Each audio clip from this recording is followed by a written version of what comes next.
Hey everybody, welcome to Maximum Libertarian. I am Brian. I'm joined here today with... Are you still going by Chef Lily? Yep. Alright, there we go everybody.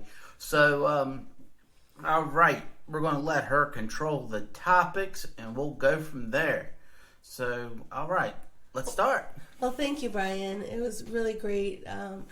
The podcast that we had last time and some of the current events, I really wanted to come on and show today and, just share my opinions and my thoughts and all this other stuff that's happening in the world. But the first thing I really want to talk about is about Texas. The Supreme Court just passed the abortion laws, and it was an interesting day to say the least.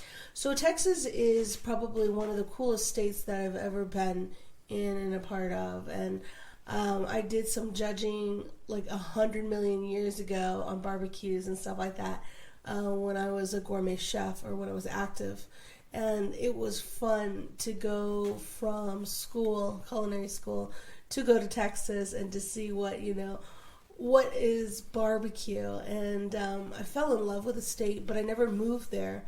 It was just a little too hot, even though I was from Florida, so that doesn't even make sense to me. But I didn't ever put roots down, but I have visited like Fort Bragg's. Oh, I hear you, baby. Yeah. I've been Keep on talking. I've been all over the United States, and Texas was one of my favorite states. So on the car ride over here, one of my favorite YouTube personnel was talking about it, and it's all like a male cast, so I wanted to chime in as a female on this law that was passed in Texas. So basically what it says that a female can have an abortion, but it has to be terminated at an earlier time. It cannot become a full 9 months baby. It can't be like that. It's only 6 weeks period. As an orphan myself from a third world country, I really am grateful that my mom did not abort me, because in other places options like that aren't really I guess a safe place to actually do it. And when I say do it, I mean an actual giving an abortion. So I just want to know what your thoughts were on it, Ryan, first. About the Supreme Court from Texas? Yes, the ruling. Honestly, I'm anti-abortion, and because I think life starts at conception, but I understand there's like a 1 or 2% thing where sometimes an individual may have to have an abortion for whatever health reasons, and I would want to make sure that it was safe and not being done back behind closed doors. That's the only thing that has always made me make sure that something's there for the individual or whoever, if they've got to come down to it. So in turn, that's how I feel about it. I think in this country, one of the biggest things that abortion has brought to us has been, and I know we're going to be talking about Afghanistan, but life is no longer precious.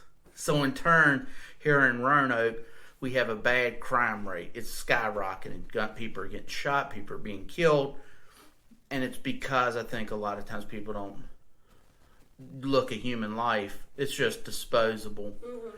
And when governments celebrate late-term abortions, when people celebrate war, you're not celebrating life. Yeah. So in turn, that's where I start having issues. Well, I definitely agree with you, like 112%. But the one thing that I never really got the full picture of a concept of understanding is only when I was an adult. And now that I'm even older, I really understand it even that much more. And that is the actual home unit called the family. when you go on TV, you don't see really like families on it, right? Like I grew up with like Fresh Prince and Bel-Air, Family Matters, Step by Step. These were families, family-oriented shows. And now, like today, I don't even know. I don't even know what a family show is. I did watch, like there's like a couple shows that had like family units on it. There was like the George Lopez show. That was really deranged, but you know, it was like a family show. So I do really agree with you when you say that there's like really no value in human life as a society. And living here in Virginia, this is the state that I was actually raised in before I joined the military, the value of family is completely, utterly changed. And it's almost to a point that it's frightening, you know. But as an orphan myself from a third world country, an immigrant, I totally 100% believe that every baby should be born, because you don't know what they could be creating when they become a full adult. And it's like, I do understand that there's a lot of children in this world, especially in the United States, that are neglected, that are being physically and mentally abused, right? And I feel for that, right? But you can still become an awesome human being and a person of society, despite your childhood. You know, not everybody had, you know, a mom and dad in the house, right? Not everybody had like a grandparent that they could go to and stuff like that. And I understand that. But when it comes to the actual abortion itself, I'm 112% against it. And when I was doing my research, because I love doing research, Ryan, I found out that it is 0.0027 of the population that is for health reasons. A lot of it for abortion is, and when I say 0.0027, that is out of like billions of people that live in the United States. And there's literally like about maybe 6 doctors that I know off the top of my head. Is that a worldwide number, or is that United States? All right, so there's only 330 million people. Okay. Well, as of what I read, it was just the United States. Okay. Now, I just read it, and you think I would have that fresh in my brain. Yes, I'm 98% that it was just the United States doing this survey. So with that small percentage of the population, it's still very important. But the doctors was explaining very like detailed how they came up with reasons to abort babies. And the end of the day, it was all mental health for the mother. It had nothing to do with the physical body. It had to do with the mind. And if they felt like they got pregnant and they couldn't afford it, right? And then there's a lot of hospitals in the United States that I was very unaware of, especially the VA. The VA does this as well. I don't know here in Salem, but, you know, I do know that it was part of the West LA females. Clinics where you can go into for the VA and you can have, you know, your child and stuff like that. But let's say you didn't want to have it, you couldn't do it. They encourage you to have the baby, and then they have actual nonprofit organizations right there. If you change your mind on delivery day, if you wanted to give your child up for adoption, I thought that was mind-blowing, amazing. And it was like the people are being encouraged. You know, children do matter. Children are amazing, and it's like for some marriages, you know, people choose not to have children because of all the drama that is coming in today. But I still feel that children should have a voice. There should be people out there fighting for their rights. And I just thought Texas, what an amazing outcome was that, you know? And it was crazy to see all the people that are against this, right? And it's just like, it was mind-boggling, the women that were coming, oh, this is bad, this is bad, this is bad. Is it? Is it really bad? And then coming over here, AOC was on another talk show or whatever, and she was just saying that how can a man make this decision, da da da da da. And I don't feel that she understands it was men that gave women rights to vote. It was men that allowed women that were, if there was no sons in the family, the property would no longer go to the states. It would actually go to the daughter. And that was men's making those decisions, right? And it was just like, men have been amazing throughout history, especially when it comes to us women. And it's like, when I hear AOC bashing men and bashing like, oh, their ideology is all backwards and stuff like that, is it really backwards, or are you backwards? And I highly support men and their opinions and stuff like that, because it does matter, you know. And I'm going to take it back to the Bible days. I really firmly believe that men are the head of the household. I know that sounds ridiculous if you don't believe in God. But if you do believe in God, that isn't ridiculous. And to me, when I hear AOC talk, it just is like fingernails on the chalkboard, because you don't understand. And she's not married. And the man that she was quote unquote with stole money from her campaign. So I can understand maybe why AOC may be bitter, right? Because the men in her life have just used her. And then you got to also think how AOC got into office and how all of that is. But we're not going to go into that, because I could talk about that all day, Brian. But I just want to give a hats off to Texas. Thank you for standing up for the rights of babies and for the rights of, you know, life itself. Right. And like you said earlier, I really believe firmly that life does start with conception. And I want people to understand that the person that's speaking right now is an orphan. And in the 80s, so in Chile is where I was born at. So there was a massive dictatorship there. And there was experiments being done on women and how our reproductive systems work, right?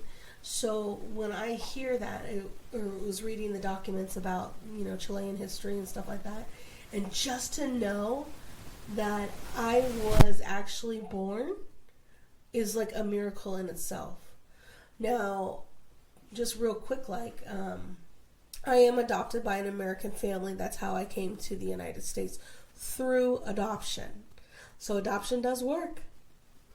You know, well, one, we got things. The adoption process here in the United States is so hard, Yes. that needs to be cleared up. So in turn, I think one of the things that the Republicans could have done in Texas is maybe make it easier for individuals seeking to adopt children, that ability to do it. Well, I got to stop you right there.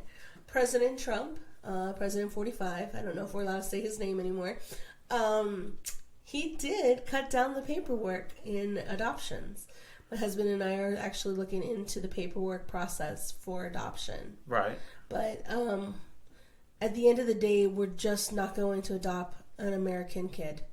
Why? The laws, if the mother is on drugs, or is an alcoholic, or is homeless, or is unemployed, and she seeks help and gets employment, becomes, you know, a good person in society in the aspect she has a home, she can provide for herself, and now she can provide for her child. That child that I adopted can actually go back to the birth mom. That happened in the 90s and in the 80s. There's a lot of cases of the moms cleaning up, which is awesome, and taking back their lives. and then ruining other people's lives that adopted their babies. And that's something that just stuck in my head, because my mom, that was probably the reason why that I was adopted from Chile, because there's no mom that could come back and say, I want my baby back. And that, to me, when I hear women, right, having birth, giving their babies for adoption, and then having something in their mind switch back saying, oh, I do want my baby back. So does that mean that every woman, or a mass majority of women that have an abortion, have that moment too, that says, I should not have done that? Well, there's studies that show that there's a lot of women that have that regret afterwards. So in turn, I think you can make an argument about it. That's why I have no real issue about. But once again, I think I have a lot of issues because our government has made life not precious. Society is not making life precious. You went back to talking about family. When we have gun violence here in Roanoke, it's one of the big things is because of the breakdown of family. They have no family. They maybe have a grandparent or grandparents raising them, because government has allowed people not to be responsible for themselves. And that's one of the things that we've got to get a grip on. We got to bring back family, number one. It don't matter if it's, now I understand sometimes a dad dies, a mom dies, and you're raised by grandparents, you're raised by aunts and uncles and cousins and things of that nature. But you need that outfit. You need that family values there. So that'd be the first thing. And then, but going back to the adoption, what about the medical history? Because you adopt a kid, you don't want the kid to have someone be able to come back up and reclaim them or whatever. But wouldn't you want them to know about medical history?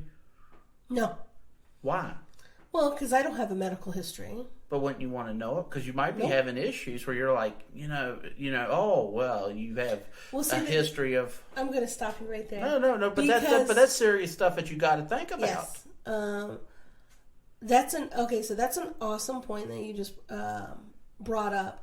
But the thing that is going to blow your mind is I don't walk in fear because I'm a born-again Christian, but there's something else that when I went to nutrition school and culinary school, and I did all, the breakdown of the human body and the flesh and stuff like that. A lot of the diseases that people do say, oh, diabetes runs in the family. No, that's been proven wrong. Diabetes is an individual disease. You cannot, if we had a baby, we cannot, well, I don't know if you're diabetic, I'm not, but if we were, we cannot pass that to our child. And a lot of things that has been researched from the 50s and 60s and 70s and maybe even the 80s, now that we're in 2021, we're really realizing that a lot of stuff is not a passed down diseases. It's not passed down or anything like that. One of my papers that I was writing was about the liver and the connection to depression, right? And it really has nothing to do with the mother or the father's chromosomes passing down to the children if they're going to be a depressant or not. And it was like, well, this was my whole work for my paper, but I just feel that a lot of stuff has been repeated over and over and over again, so people do believe it, right? Right, but don't you think you might have an easier ability to get diabetes or heart disease or something to that nature, so you can be made aware of it, just as someone, and like I was a kid, and I used to remember when they were talking about alcoholism and drug use being a, you could pass it along to your kid. And I don't think that the kid comes out as born an alcoholic or a drug user, but they're more susceptible if they start drinking or doing drugs, it makes it easier to become hooked. Does that make sense? There is some or they can have a higher tolerance. I mean, there are things that we pass along to kids. So in turn, I couldn't see us not. Now, obviously, I haven't done any research or anything, but I mean, we do know we pass things along. I mean, if it's facial feature, if it's hair color and things of that nature. Those are physical. If we're able to pass that along, there has to be able to pass along other things that might cause it. You know what I'm saying? So in turn, if you're aware of it, then you will. All right, I know I might. It's easier for me to gain weight. You know, for instance. So I better work out. I better eat right. You know what I'm saying? That's what I'm saying. And I'm going to totally debunk all of that. That is okay. So the studies that I had to actually read and do research on is everything that you said is not true. And but then you can go find research that says it is true. So it's literally in how you do your own research. Okay, so I have, my father is a Vietnam veteran. My uncle is a Vietnam veteran. My grandfather was a Korean and World War II veteran. My great-grandfather was also a veteran as well, I was told. And both my cousins on my father's side are Army and Navy veterans. Now, out of our family unit, I'm the only one that joined the United States Navy. Now, you can say all you want, but at the age of 9, that is something I wanted to do, and I was, deadheaded, for it and all this other stuff. And I feel like it is a behavior that we pass down, characteristics of ourself we pass down. Because if you put me and my mom together, we have few things in common, but my father, now you gotta remember, I'm adopted. I am literally like a carbon copy of my father. I believe in love. I believe in respecting your elders. I believe in so many things about the family unit. I will not make massive decisions without my husband. I won't even make small decisions. Literally, like especially when I go grocery shopping, right? That's okay. Grocery shopping is one of my favorite things because I'm a gourmet chef, or I'm a retiree, and I like trying new things. Right? I'm not one of those wives that will come in with all this health stuff and all. Everything has changed and all this other stuff. Right? I actually believe working with my husband on everything, but that is a behavior that I learned from my dad. I don't want to be in a marriage or a relationship that one person's always ahead of another person or behind another person. My father always raised me to be beside each other so you can see everything. Like if my mom wanted to go a different direction, if my dad's standing right next to her, he can see what she's saying, right? And vice versa. So when I say that we do pass down things from our parents, it's usually behavior characteristics and then body physical features. Like you have the nose of your mom, or you have ears like your father. Those physical features, right? And I'm getting loved by a little kitty over here. That's why I just laughed a little bit. And he's purring now. So these are the things that I really firmly believe. But now, because we have Google, DuckDuckGo, anything that you say and believe, you can find information that will back that up. True. And that's something that the internet has done, right? But I want to go back to abortion and the family unit. I am very grown now. I'm old. But it's like everything my father taught me as a child, right? He taught my sister and he taught me. My sister is completely utterly on the opposite side of belief system. And we were raised in the same house. We had the same benefits. We had the same amount of love. My sister hung out with my mom more. I was attached like Velcro to my dad. And I'm the youngest, so I'm daddy's little girl. And I don't care. I'm a grown adult. I will still say I'm daddy's little girl. Mm-hmm. But the thing was, because of the fact that we had two parents, right? And we were raised by two different mentalities. Our mentality as an adult became almost like our parents. We were like a carbon copy of our parents. And me being in the service for like a million years, I really firmly believe that my dad never shoved anything down my throat, right? He always allowed me to make my own decisions, which is awesome, right? Okay. But my decision was to join the Navy. Not the Army, but the Navy, because I wanted to see all the world and all this other stuff, go to port. I just thought that was the coolest thing ever, right? Mm-hmm. And I am the second person in my family to join the Navy because my cousin Casey, who I totally love, like that's my cousin right there. I have favorites.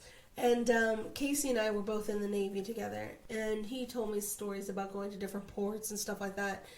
But I was much older when he was in the Navy versus when I said I'm making a decision, I'm joining the United States Navy. But it was amazing to know how important the family unit is, having a mother and father in the family, having like vacations or just getaway weekends or whatever, because I know a lot of families can't afford vacations, right? But back in the day when things were way cheaper than they are today, we basically saved up our money to go on vacations and stuff like that, and to spend time and to explore different things. And it's amazing. But it's amazing to know that there's a lot of people in Roanoke that I did not know. I did a project with the Habitat for Humanity, and the house that we were painting and getting ready for a family unit to move in is once again a single mother. And it's just like, it's so weird how that has become the norm. Right. Because when I grew up, that was not normal, you know? And it was, what was normal back in my childhood in the 80s and 90s was mother, father, and maybe a grandparent in the house. And I don't know, it's just like when I was painting for the Habitat for Humanity, it was just like, oh, I could see little kids, running around here, and every kid has their own room. But this mother is raising all these children by herself and has to work a job. So who's like hanging out with their children, Right. And these are small babies. Well, they're not infants or anything like that. They're one was like a toddler age, and then other ones were a little bit older. But it was just like, wow, Brian, I didn't grow up like this, This is totally different. But then another thing we were talking about just earlier was, okay, so the breakdown of the family is almost gone. But then I was over my friend Kim's house, who's an Army veteran. Awesome lady. All these commercials was about same-sex marriages, right, with families. That's okay, but let's say, like, if you and I got married and we had children, that's not okay. And it's just like society is dictating to my generation and the next what is okay, what is the norm. Well, I think you see television is the greatest propagandist machine you've got. When you go back to sitcoms, I remember my aunt, she didn't like Married with Children because of the way that Al Bundy, even though I found it funny, and I mean, my family found it funny, Al Bundy was treated, and he acted like an idiot, and he was treated very poorly. And if you just look at the way fathers are treated in today's sitcom, they're always idiots. Where back in the 70s, maybe 80s, I know there's a few, but you would see more Andy Griffin style, or Bill Uncle Cosby? Bill Cosby, or Philip Banks, or whoever, or the cop from you were talking about Family Matters and things.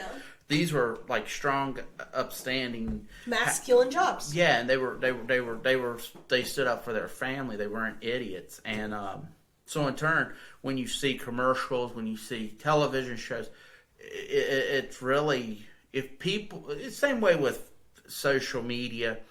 It is used to just toy with your brain, because China and Russia and things like that, they're using social media, and they're probably using the other things too. But that's one of the ways they can get it. It's an easier thing to do, to make memes and to make events and things to that nature, to have everyone fighting one another.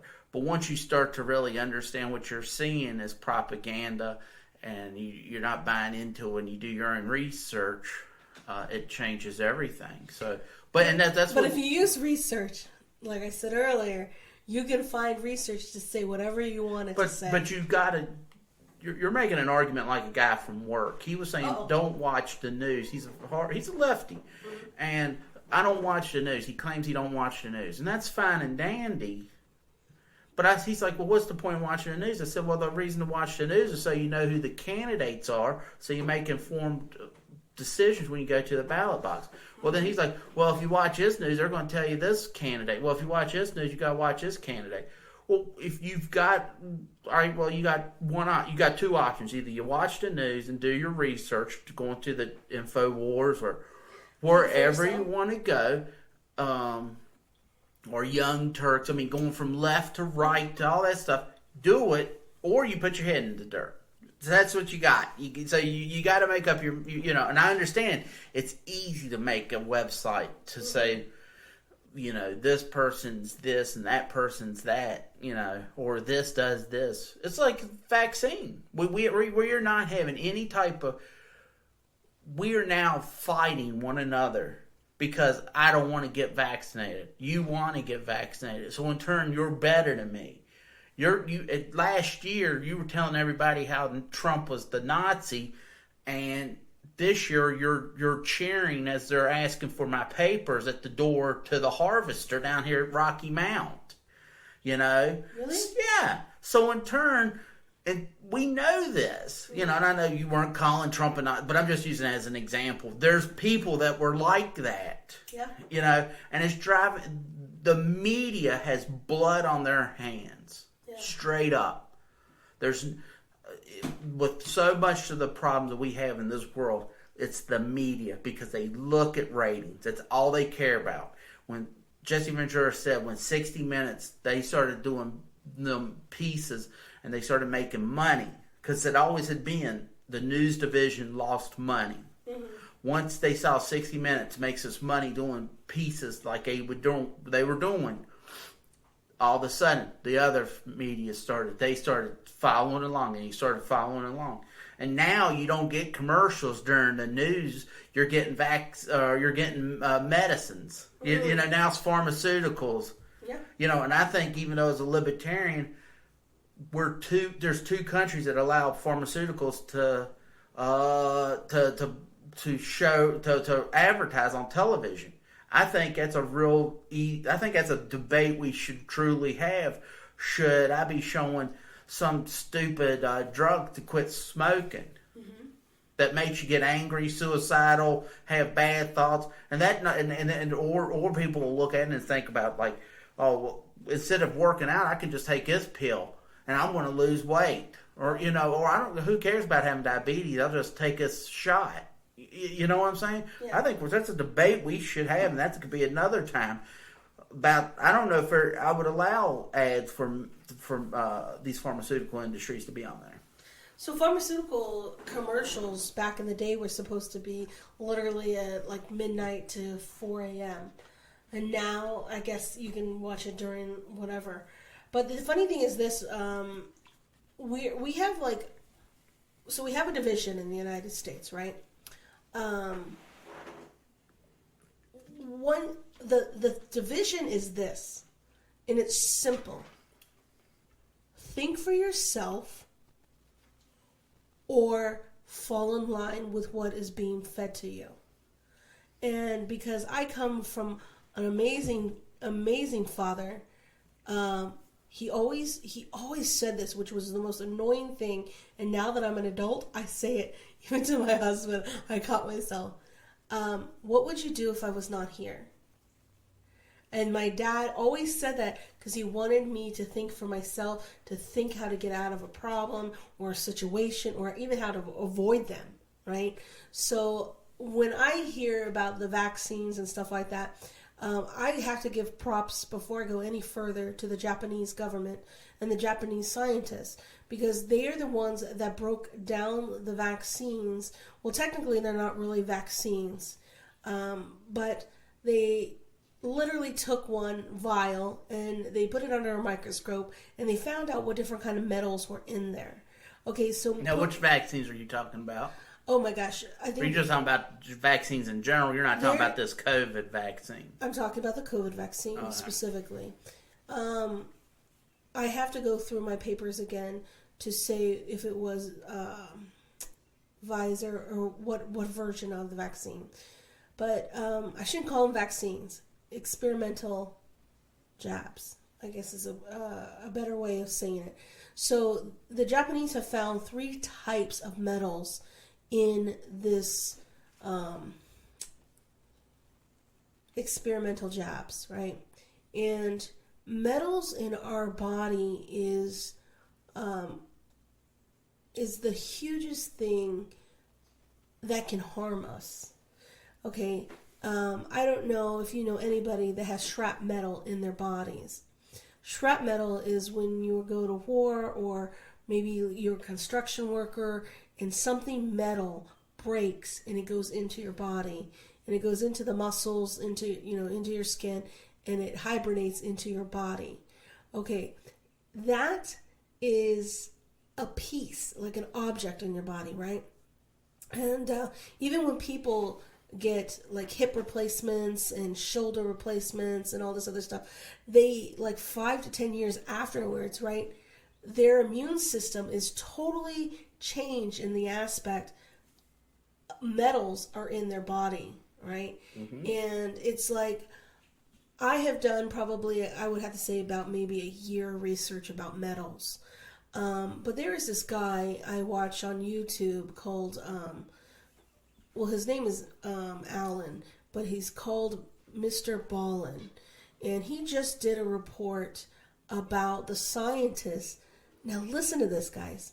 A scientist that had millions of dollars researching what metals do in the human body. That was her specific job, was to get metals into your bodies and take notes to see how it affected your body.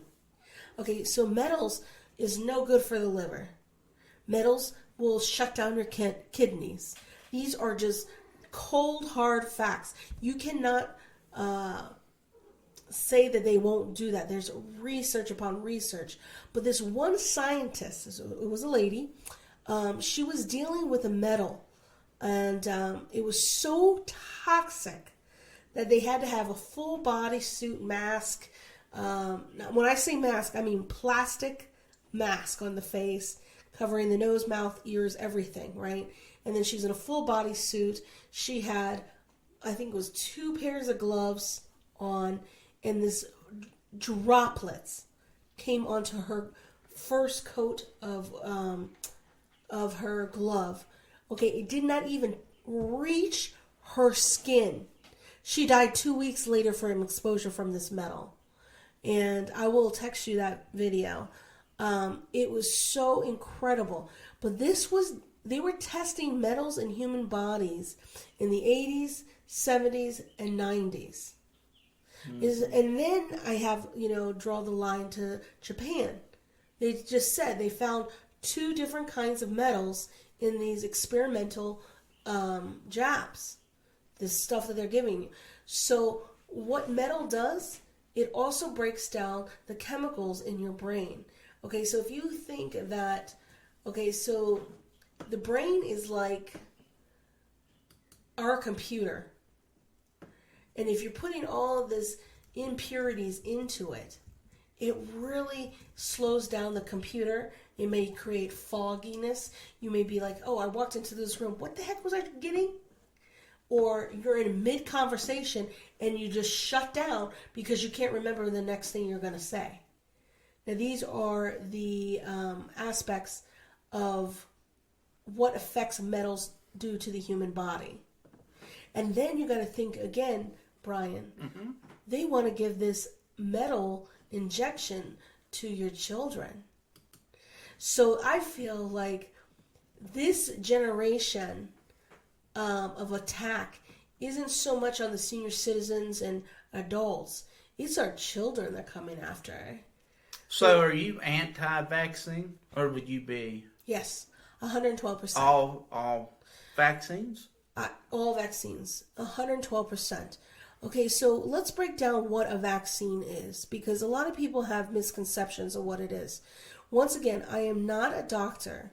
I am a nutritionist. I am a gourmet chef. I have been working with the digestive system for over 5 years. I have done massive papers and research on the human liver, the effects of the liver has with depression, the effects the liver has with behavior, effects of the liver. Like, I wouldn't say I was a liver specialist, but I'm pretty dang close to it. But anyway, so what I wanted to share with you with a vaccine is a shell. Inside the shell, there is whatever disease that is plaguing or whatever is in the community. So what they do is they take, I'm getting kitty love right now. Oh, you're such a cute little kitty. So the vaccine, every time you inject a vaccine into you, you are injecting whatever disease into your bloodstream directly. So back in the day, vaccines were used with eggs, okay? So the egg was almost like a host, right? And they inject it with all the diseases and stuff in it, and then they put it directly into you. That is literally the basics, okay? Now, I do not ever recommend anybody I don't care what, if you are perfect health or not, ever to take the flu vaccine. Don't ever take flu shots. And that's funny because the flu, right, is so different. And because you're taller than me, you are older than me, you are a man, right? The flu will affect you differently. I'm 4'11", and I'm fat, but that's okay. The flu will affect me differently because your immune system is different because it's yours. My immune system is different because it's mine. So when we're talking about like passing on diabetes and all this other stuff, right? You can't think that way because you have only half of the chromosomes from your mother and you only have half of your chromosome from your father. So that passing that down is so old science. It's old thinking almost. I know that sounds really negative, but that's how I classify it. You know, because you gotta think about vaccines are injected into the bloodstream. You will still get the flu after taking the flu shot. It does not prevent you from catching the flu. It doesn't. And now that we know how flus are, there's different strains of the flu. So therefore, are you going to have 17 vaccines for the flu? And why do we call flu vaccine flu shots, and which is an actual vaccine, but we call the shots for the COVID-19 vaccines, and they're just shots? See how I feel like everything in this United States mentality is being flipped on a dime. Like good is evil now and evil is good, you know? And when Texas said, you know, the law is this, you know? And I feel like we need to stand up, especially Virginians. I mean, if anybody knows what the Virginia flag looks like and now sees what Virginians are, you would punch us in the face. Okay, so the state flag is a man stepping on another man's neck. Like, we're not going to take your shenanigans. You know, we are Virginians. So Virginians, right, back in the day, were just as masculine and bad to the bone like Texans. And you got to think Virginia, St. Augustine, Florida, was where we first landed. But when we did our colonization here, you know, when we were actually successful colonizing here in the United States, we still got eaten alive by the Native Americans. But, you know, we came here to Virginia. And it was crazy. What are you looking at? I was just looking at the state flag. So it's just like, when you see how far everything is. Now, I'm going to take it a step further, Brian. Mm-hmm. Okay. Step further. Okay. Y'all just bear with me. So Roanoke is an amazing place to live.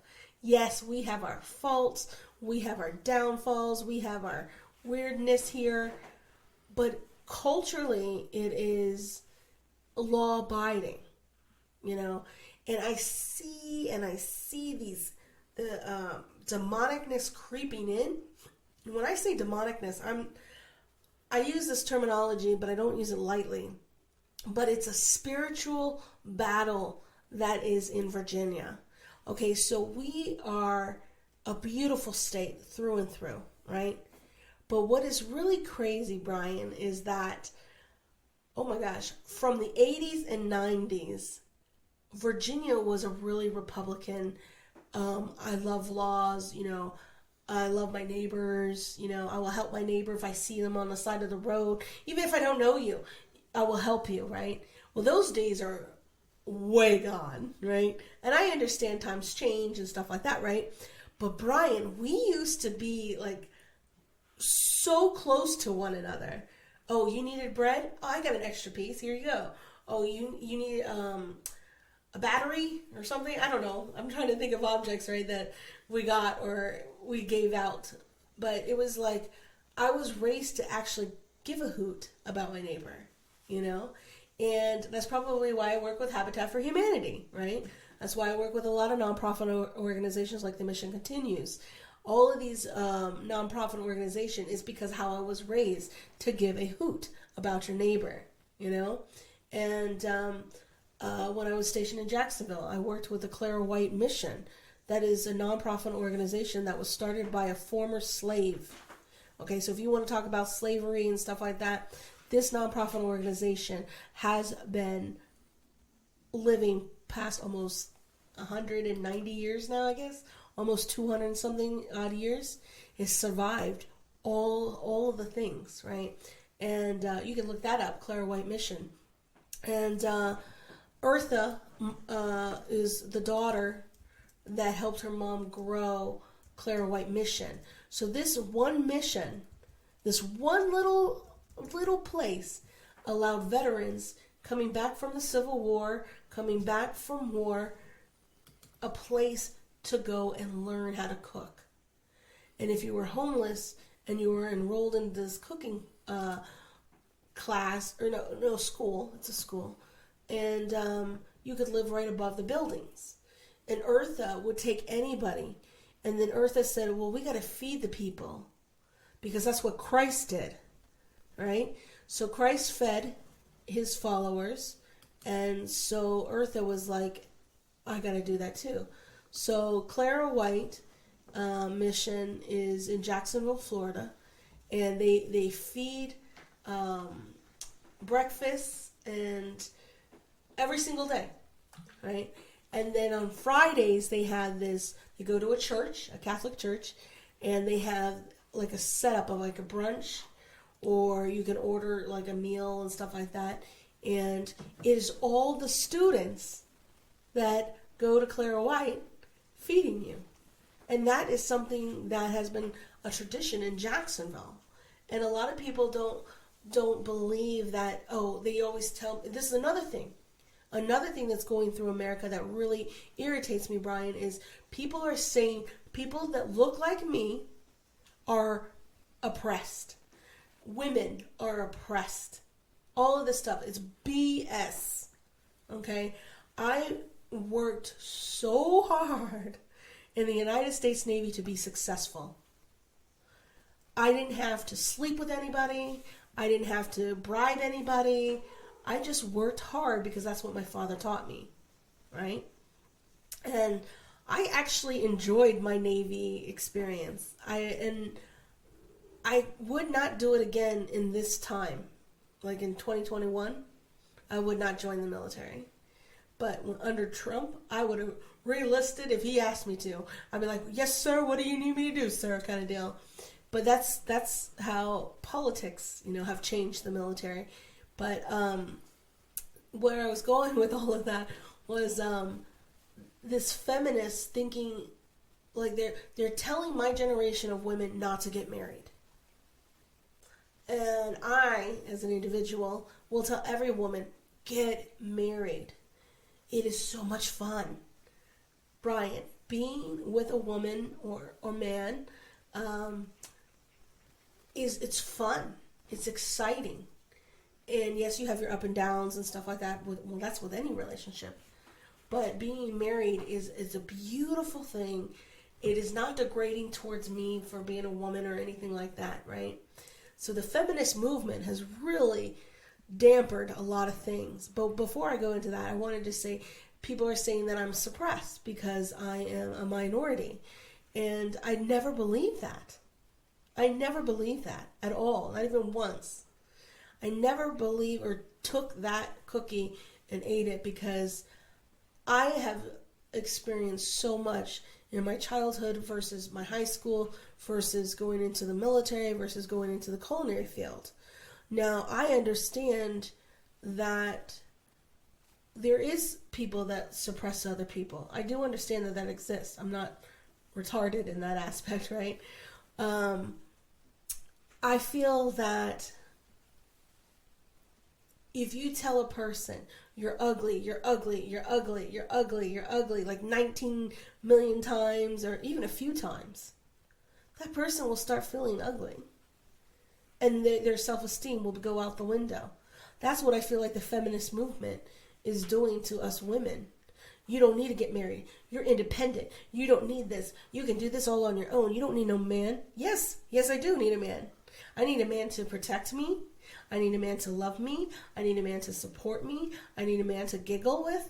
I need a man to walk with. I need a man to go to church with. I need my husband. And I know I wouldn't be the person that I am without my husband. And this feminist movement saying that, women are being, we get paid less and we get all of this negative stuff, right?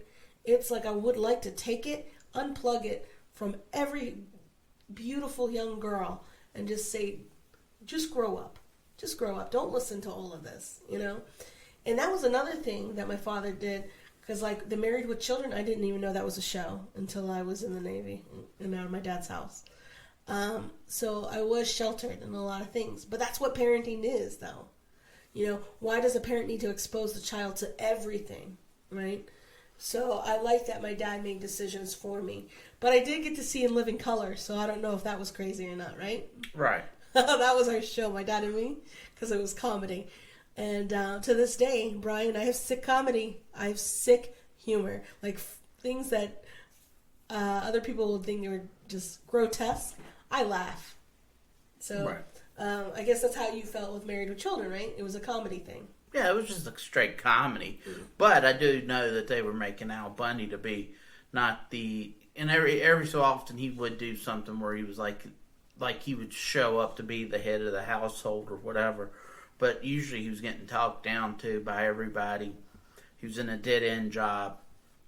And in turn, it's truly a mind control thing. When you talk about people being oppressed, being told that they're oppressed because of what they look like, but even being told that I was an oppressor, even though I had nothing to do with it, it's the same thing. It starts because white males are I think the highest rated suicides in the United States. Well, when you really think about it, you're always told that white men have all this power and we hold everyone down.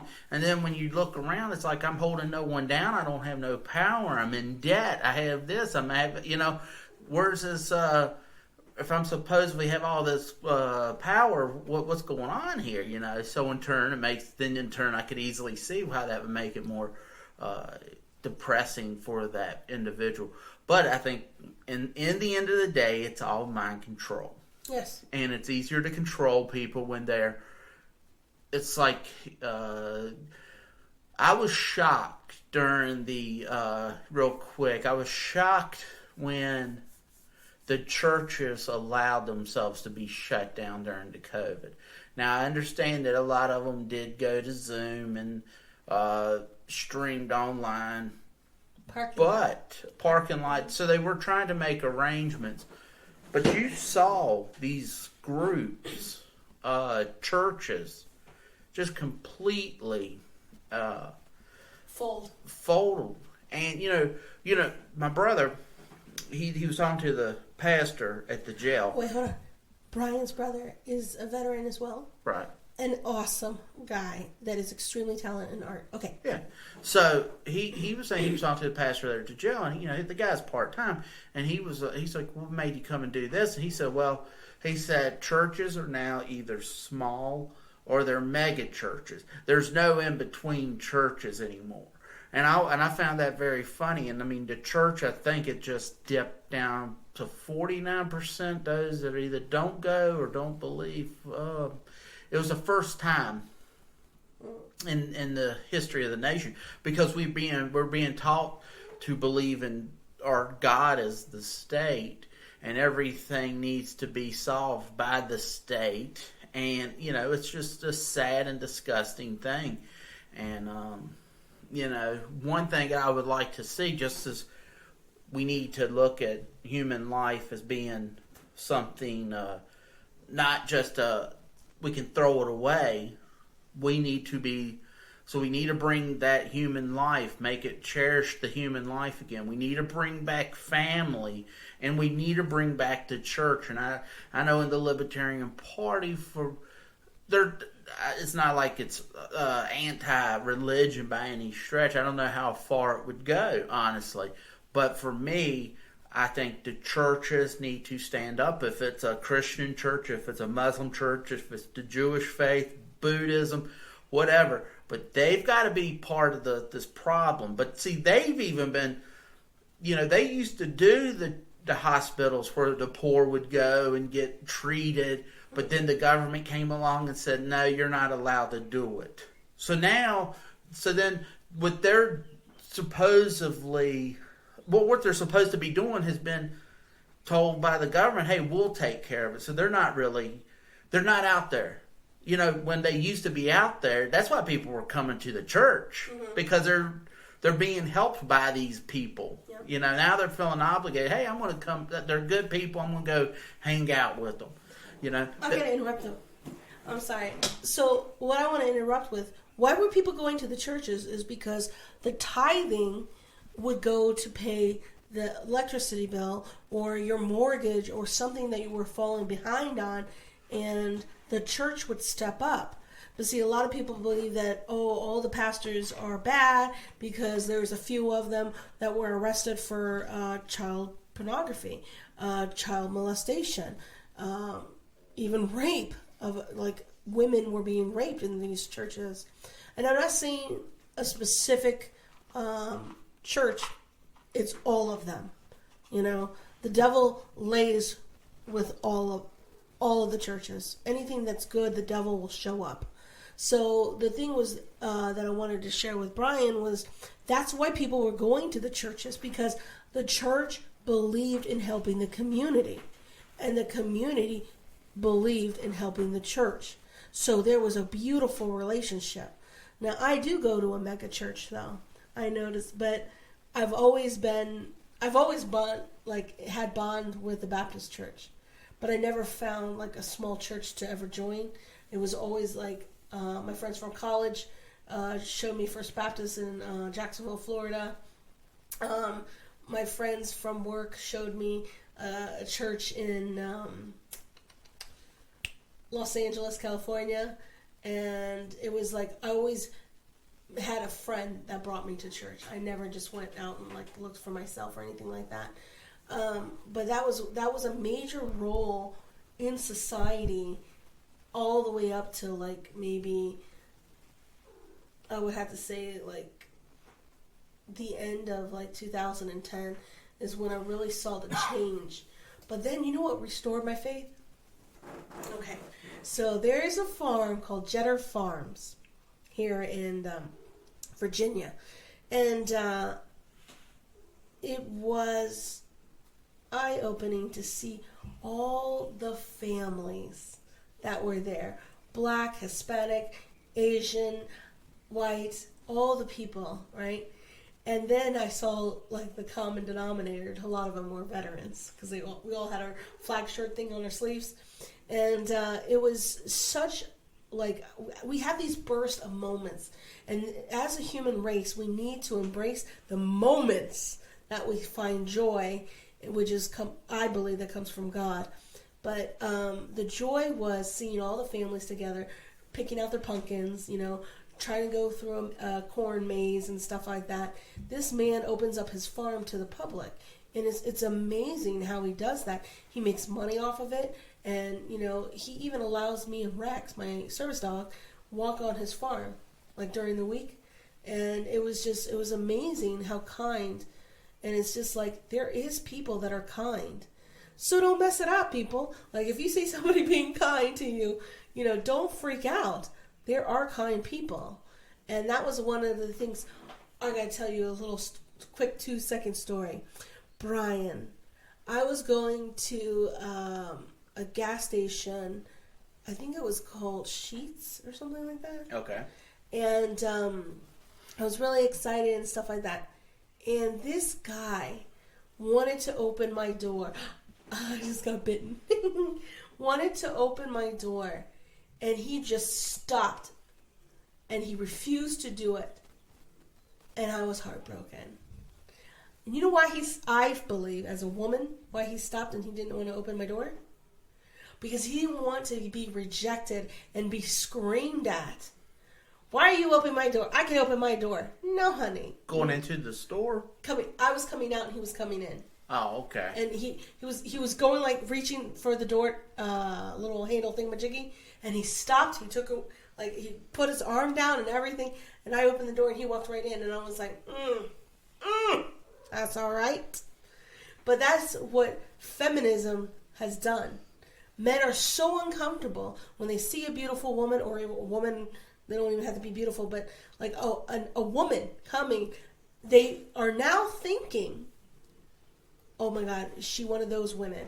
Is she one of those women that's going to yell and scream at me and take a video of me and then it goes viral or something like that, right? Is that who you are? Because I know who I am. And it's like, that's what really hurts.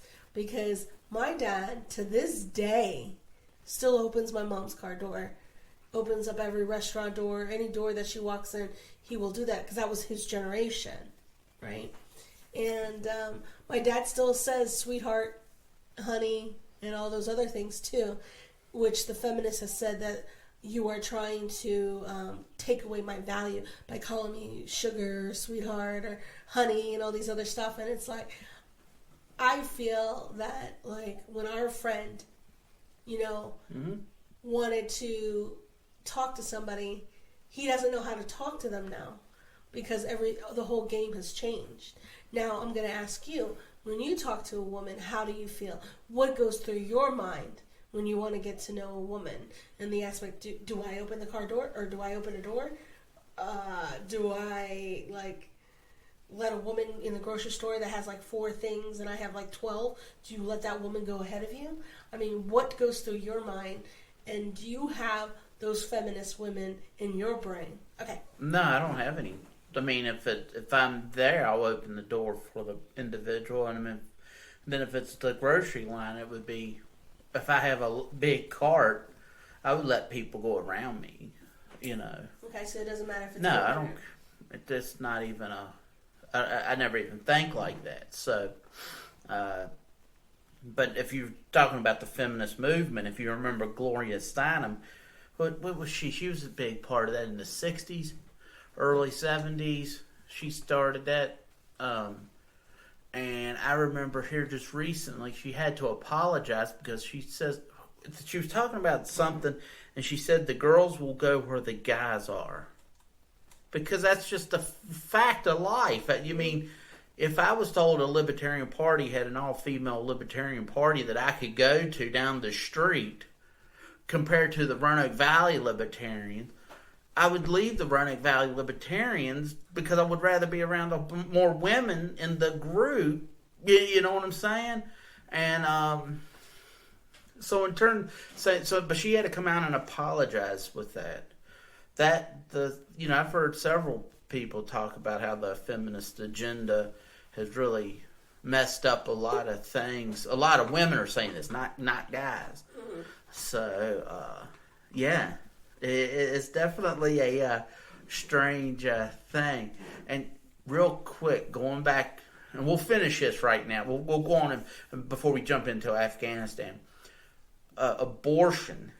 There was a guy who was talking, and I know I'm having to do a hard right here to get back into this subject, but he went to court, and he said that he didn't want to pay child support because he said with child support, he said if she wanted to have an abortion, she did not have to get his approval. Like if he wanted to have her to have the kid and he would take care of it, she could go have the abortion.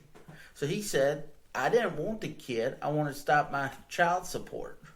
And the judge said that's the stupidest thing he's ever heard, and he had to still continue to pay child support. But because the floodgates would have opened with guys coming out going, I don't want that kid. I never wanted it. And then they would be having to cut your child support. But I thought it was such it's a really, really good argument. So in the end of the day, I understand the female gets the final say. I get it. Mm-hmm. But I really do think whoever helped father the kid has somewhat of I do think they get to put their opinion in there. Yes. So in turn, if the father was be like, yeah, look, I'll take the kid, they could easily do that. So in turn, yeah, it's almost like pushing a button for the nuclear bomb to whatever. Yeah, she would be the one hitting the button. But you can make arguments. And when I hear people saying, oh, it's just a females, she's the only one who gets to make the decision. Nah, I do think it should be doctor and her, and then, he needs to know what's going on. Whoever. But as you see with so many of these talk shows, these ladies will come in there and have 5 kids, and they don't know what they've been on the show 7 times, and they're still trying to figure out who the dad is.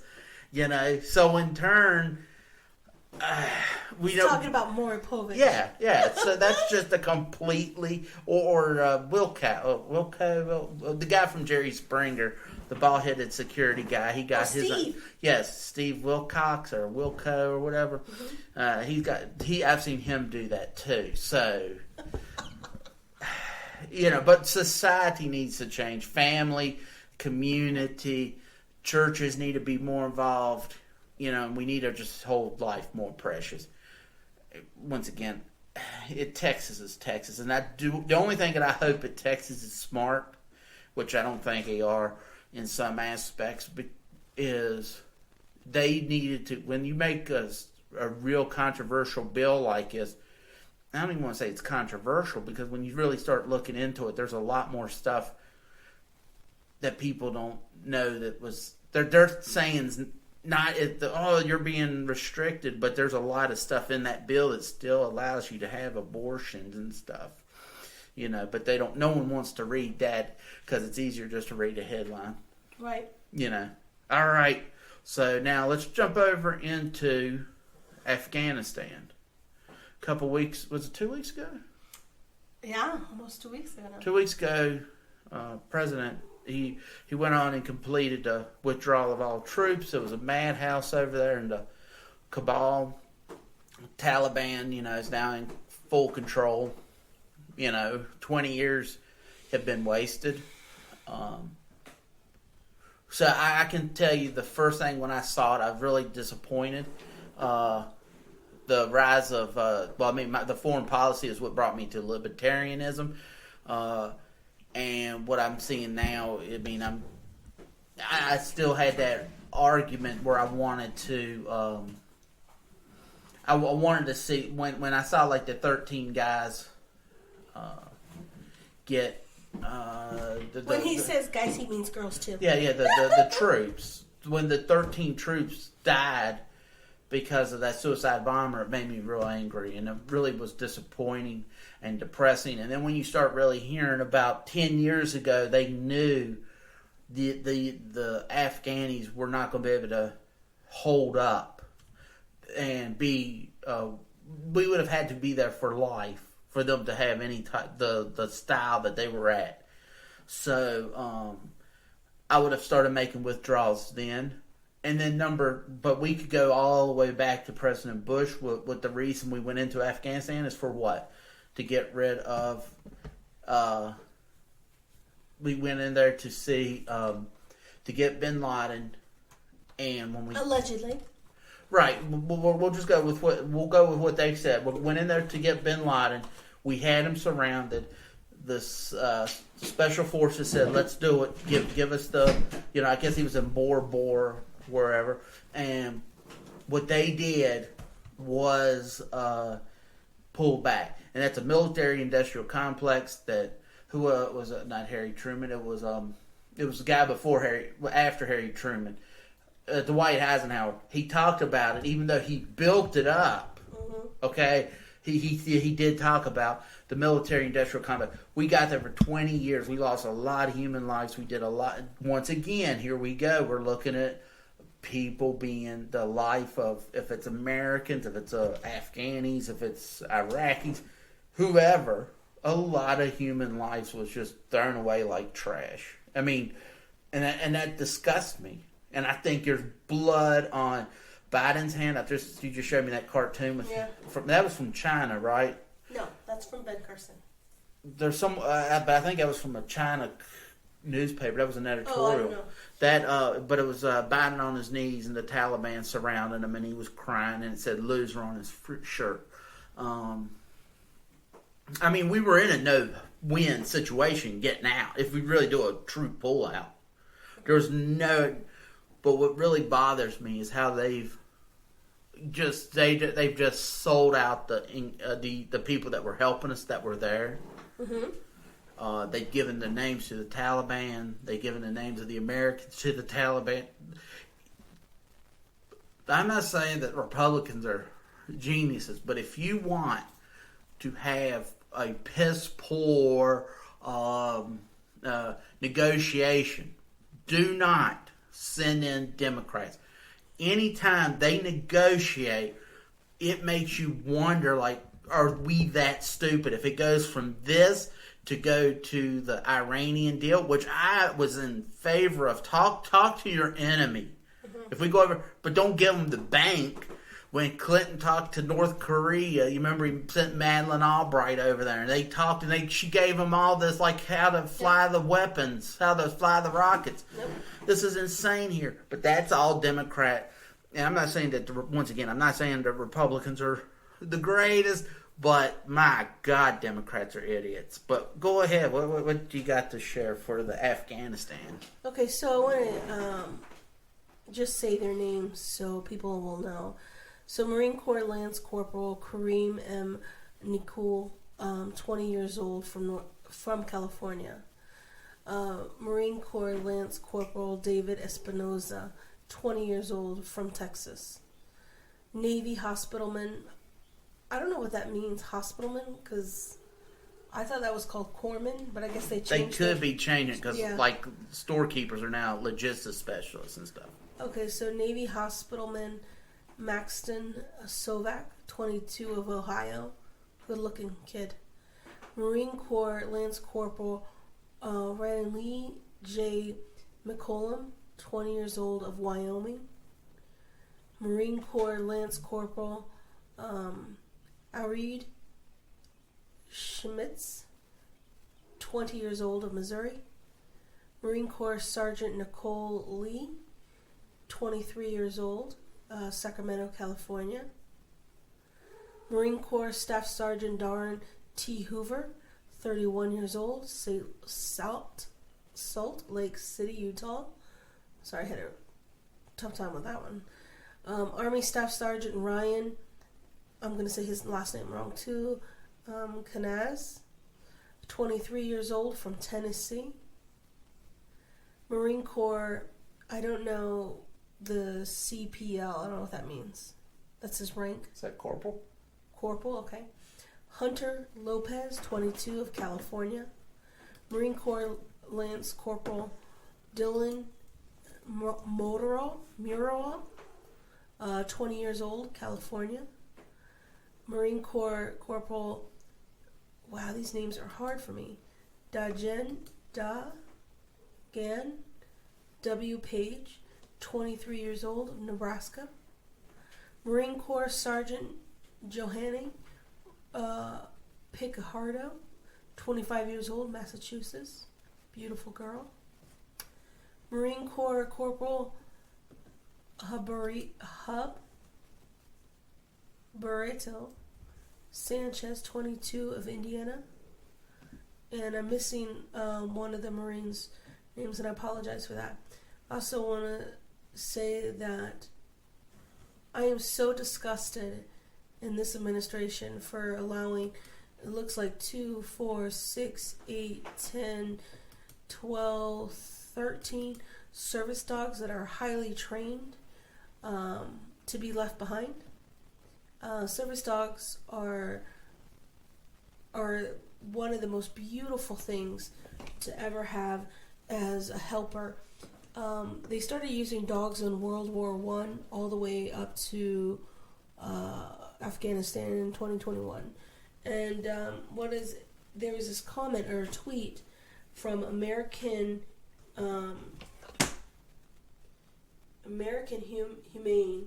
The American government is pulling out of Kabul and leaving behind brave U.S. military contracting worker dogs to be tortured and killed at the hands of our enemies. We stand ready to bring them home. Ready, our CEO, Robin Ganzart, full statement. These dogs have spent their whole entire lives being trained to work in combat situations or investigation situations and stuff like that, and just to see that they were being discarded like that, I am disappointed in anybody that has called their handlers for the dogs. I think, and this is going to be a very hard statement, harsh I should say, they're dirtbags. You don't ever leave your dog behind. That is your soldier, or that is your protector, and how dare you and anybody that gave orders to leave the dogs behind, you are scum. Pure, undeniable scum. These dogs have been trained since they were puppies. And this is their whole entire life, is to serve, and that's it. And I just saw on the news, I do alternative news. I don't do any cable news or anything like that. Like Salty Cracker says, Fox News is asshole. So that's a shout out to Salty Cracker. These people, when I say these people in the chain of command and being in the military for so long, and Brian can definitely back me up on this, they're not always the brightest people, you know. They're not always moral people in the chain of command. A lot of people don't want to make decisions nowadays because it will hinder on their career, and the career is more important than ever in society, which I don't know when that exactly changed to be that way. But the service dogs is like a huge thing for me, because I actually have a service dog, and I would never want to leave Rex behind, anything. But the chain of command here is not being held to accountable here. It is almost a secret to know who is in charge over there in Kabul and stuff like that. But there are people, and I'm telling you, every veteran needs to stand up, because it's getting to a point. It's getting to a point that we need to man up. And yes, I'm a woman saying man up, because that's a military terminology, man up. So what happened was, I was really excited to see Pineapple Express be successful. Pineapple Express was a mission using veterans that were former Navy SEALs and former Special Forces and Green Berets and stuff like that. The elite, top of the crop kind of special fighters, right, that we have, right? Mm-hmm. Oh, am I putting Brian to sleep? No. Okay. So what happened was they were getting people out of Kabul and stuff like that. So a lot of people do see what's happening here. So all these Americans that are stuck over in Kabul and Afghanistan area, they're going to be used as hostages. And then now they're going to have the upper hand. Oh, you want your Americans back? Okay, give us this, this, and this. We have already given over 84, was it millions or billions of dollars of equipment? I think it's billions. I'm not certain of the cost. Okay. We have definitely armed and supplied our enemies quite well. And that is also planned, because I have done quite a few evacuations, and we literally leave with our equipment in hand as we leave. We don't leave anything behind. And my husband was sharing me a story that I want to share with Brian and everybody here. Was a guy lost one magazine for one of their rifles. He dropped it, he left it behind, and all this other stuff. And whoever, I guess the NCO for that unit, made everybody look for it until it was found. And then when they couldn't find it, they made another unit come in and look for it. So when I hear, oh, we didn't have time to take our equipment, yada, yada, that is just false. It's fake. It's ridiculous. Us, I say Marines, I'm not a Marine. Us Navy folks, I'm going to only talk about the Navy because that's the branch I was in. We are pretty organized when things come in and things leaving, right? We have literally spaces already planned out where the equipment's going to go into. Because being on a ship or going towards a ship, you just have to be well organized. And I say well organized, and I'm not saying it lightly, but it's like when I heard all this shenanigan going down, one vest that was left behind is $3,000 to almost $5,000 each vest. And there was like a mountain full of armored vest.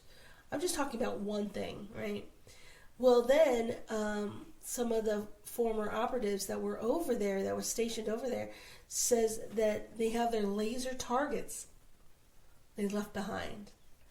Well, because I was in supply, I can tell you exactly how much that costs each one too. And it's just like, we left uniforms. Who does that? Right. Why would you leave your uniforms behind? That should be with your soldiers, right? We have inventories and stuff like that. So what do? Just shredded or burned our inventory list and stuff like that. And the lieutenant that was a Marine for 17 years, he's getting frustrated. Nobody's being held accountable. And I'm surprised it's just one person that is losing like their belief system in their branch of service. But this Navy is not the Navy that I was, a part of. It's totally have flipped over. And I really do want accountability, But the crazy thing is, the phone call between Creepy Joe and the former president of Afghanistan, Creepy Joe is telling the president of Afghanistan to say everything is on the up and up and to save his tail. But he knew that Afghanistan was going to fall. Now, if you don't believe that, then there's nothing else we can say. I mean, you should just turn off the podcast now, because all the other stuff that we're going to be talking about and revealing to you is just cold hard facts. The bomber that was that took all those Marines and that Navy guy's life, they knew that he was there. The chain of command did not tell them to stand down and get the heck out of there. And it was just like, to me, that was a setup. Oh, we got to rile up Americans to get, all excited about this and stuff like that. But I really think that all of this drama of Afghanistan and how everybody's being treated, you know what they want to do, Brian? They want to piss off vets. This is the way they think they're going to start their civil war in the United States. No. So, yes. Because let's be honest. Be honest. That was my honest opinion. The Vietnam veterans should have been fighting. They got screwed. Mm-hmm. They got we could probably go through every war. Right. I mean, if you look at World War II or whatever, we could start going there. But wars a lot of times for bankers. Yes. I mean, there's a lot more. Contractors. Yeah. There's a lot more to this than just we're going to go help out the people. But Vietnam veterans should have got angry. They did. And where are they? Well, now we get to be part of a war that ended so poorly. I just can't. I mean, it's disgusting. But don't you think that leaving Americans behind and leaving all this equipment behind was just to fuel another war? So we're always going to be in conflict with Afghanistan. There's something else going there. I don't know what it is, because you got to figure Iran's going to pick up the weapons. China will pick up the weapons. They can reverse engineer.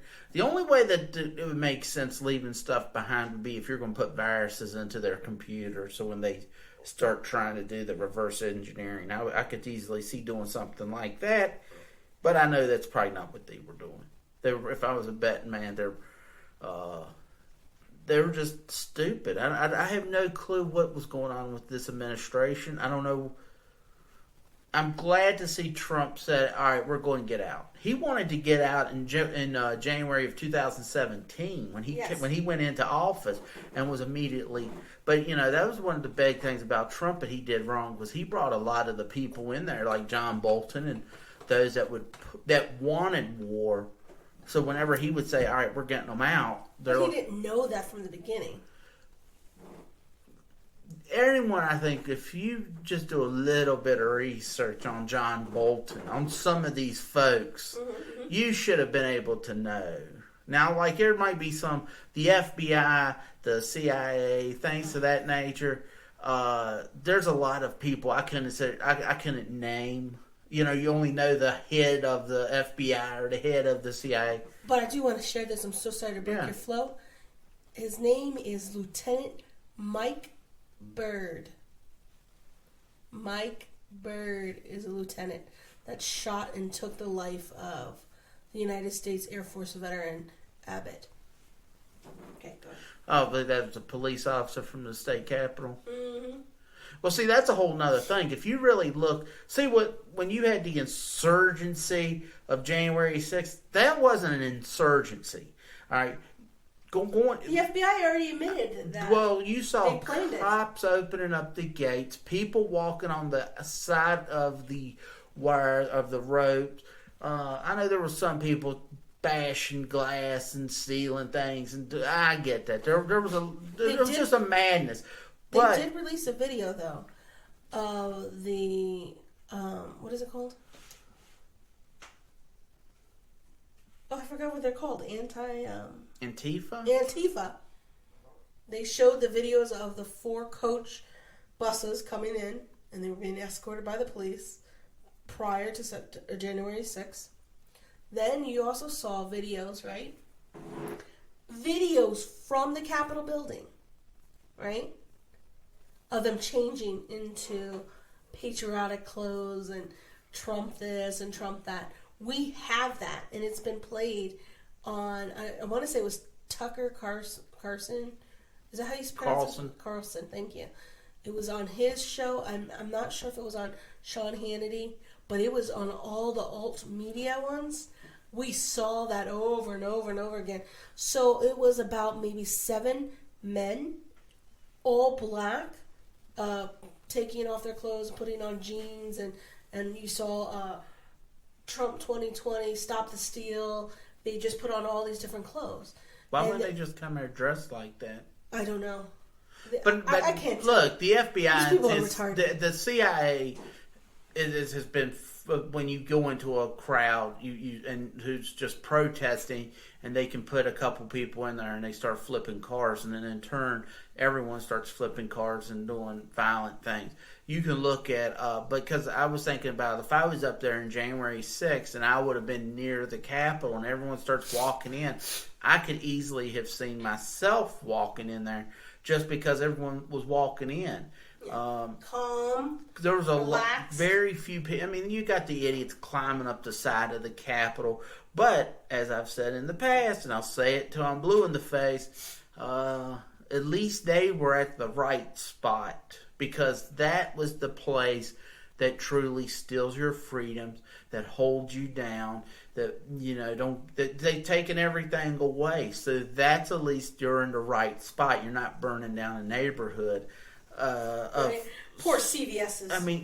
Well, this is insane. If you're going to go to CVS's and stuff, that's a whole nother discussion. Is the homelessness, and now how you're seeing companies like CVS pulling out of San Francisco, and because they can't even, people are just walking in and openly stealing, and they're not Target. getting. This is insane, and Walk right by the security people, right? If that stupid idiot Gavin Newsom's not recalled, well, it's not going to surprise me because how we already saw the ballots. Remember? Well, you can see it both. You can actually see, you can see through the ballot if you vote for recall, so you can see if it says no, and you can see if it says yes. So, if it's not marked no, if it's marked yes, you can see it. If it's marked no, you could figure that out just because yes isn't circled, and they've got that wide open. So if I'm sitting there, it could be from the left or the right.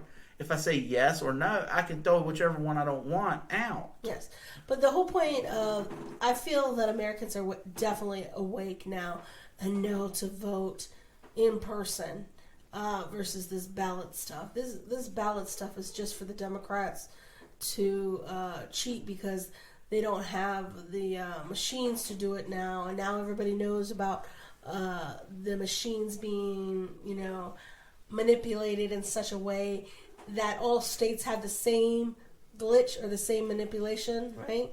So I feel that this is the only way they can cheat, because they know they can't win anymore. Everybody's awake, and I'll tell you from my heart, I know California is red. And it will come red again as a Republican state. I believe that. And I believe the people that are leaving California are going to Texas. And they're coming to Virginia. And they're coming to all these Republican states. And they want to turn everything blue. And it's just I feel that hopefully we have a new governor soon. And I really would like to have electoral. Oh my gosh, I'm not electoral college throughout the whole state of Virginia, because the state of Virginia is being held hostage by these ridiculous, stupid counties that have the massive population, and then everybody else that likes the mountains or likes the rivers or likes the beachfront and stuff like that. Our voices are silenced, and it's just you come to my side of town and you'll see You'll still see signs to this day.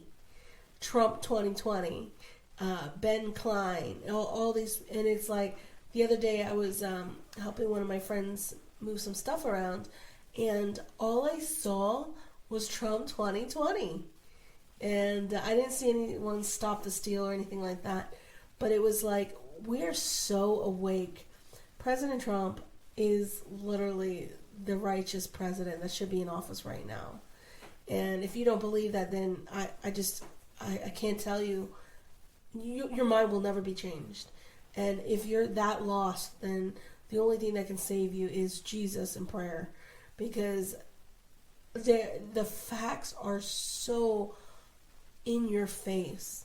And I feel for Mike Lindell, because he said he put like $5 million of his company into this investigation of trying to figure out how to prove, right, that the election was stolen and stuff like that. I mean, he had experts upon experts and all this other stuff. And then when I was watching, I don't watch Alex Jones, I listen to him.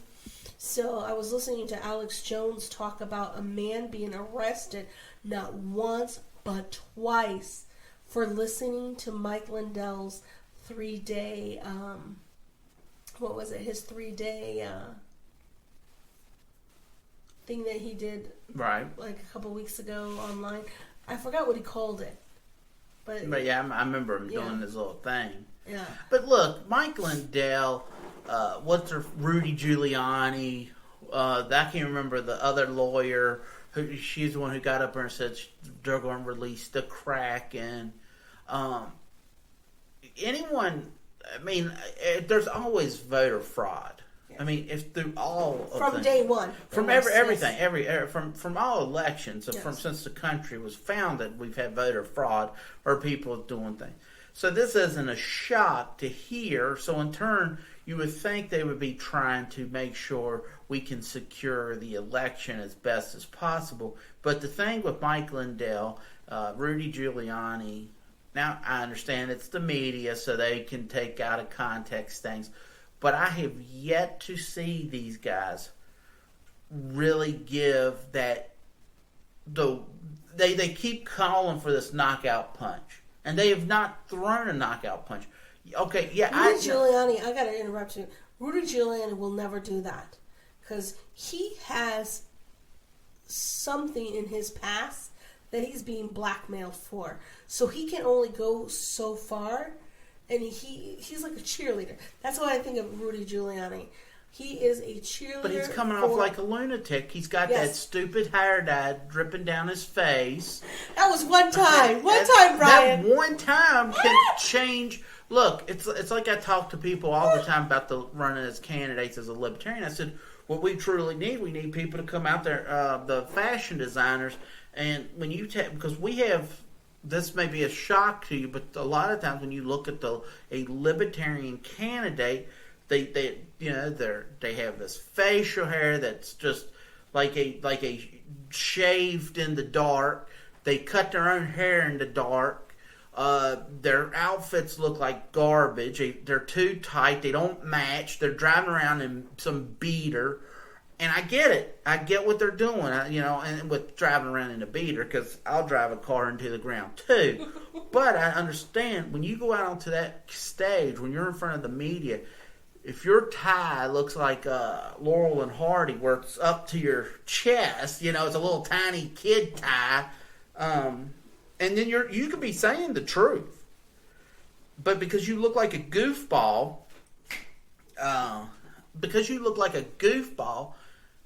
everything you've just said is out the window. So, but once again, I'm not saying there wasn't voter.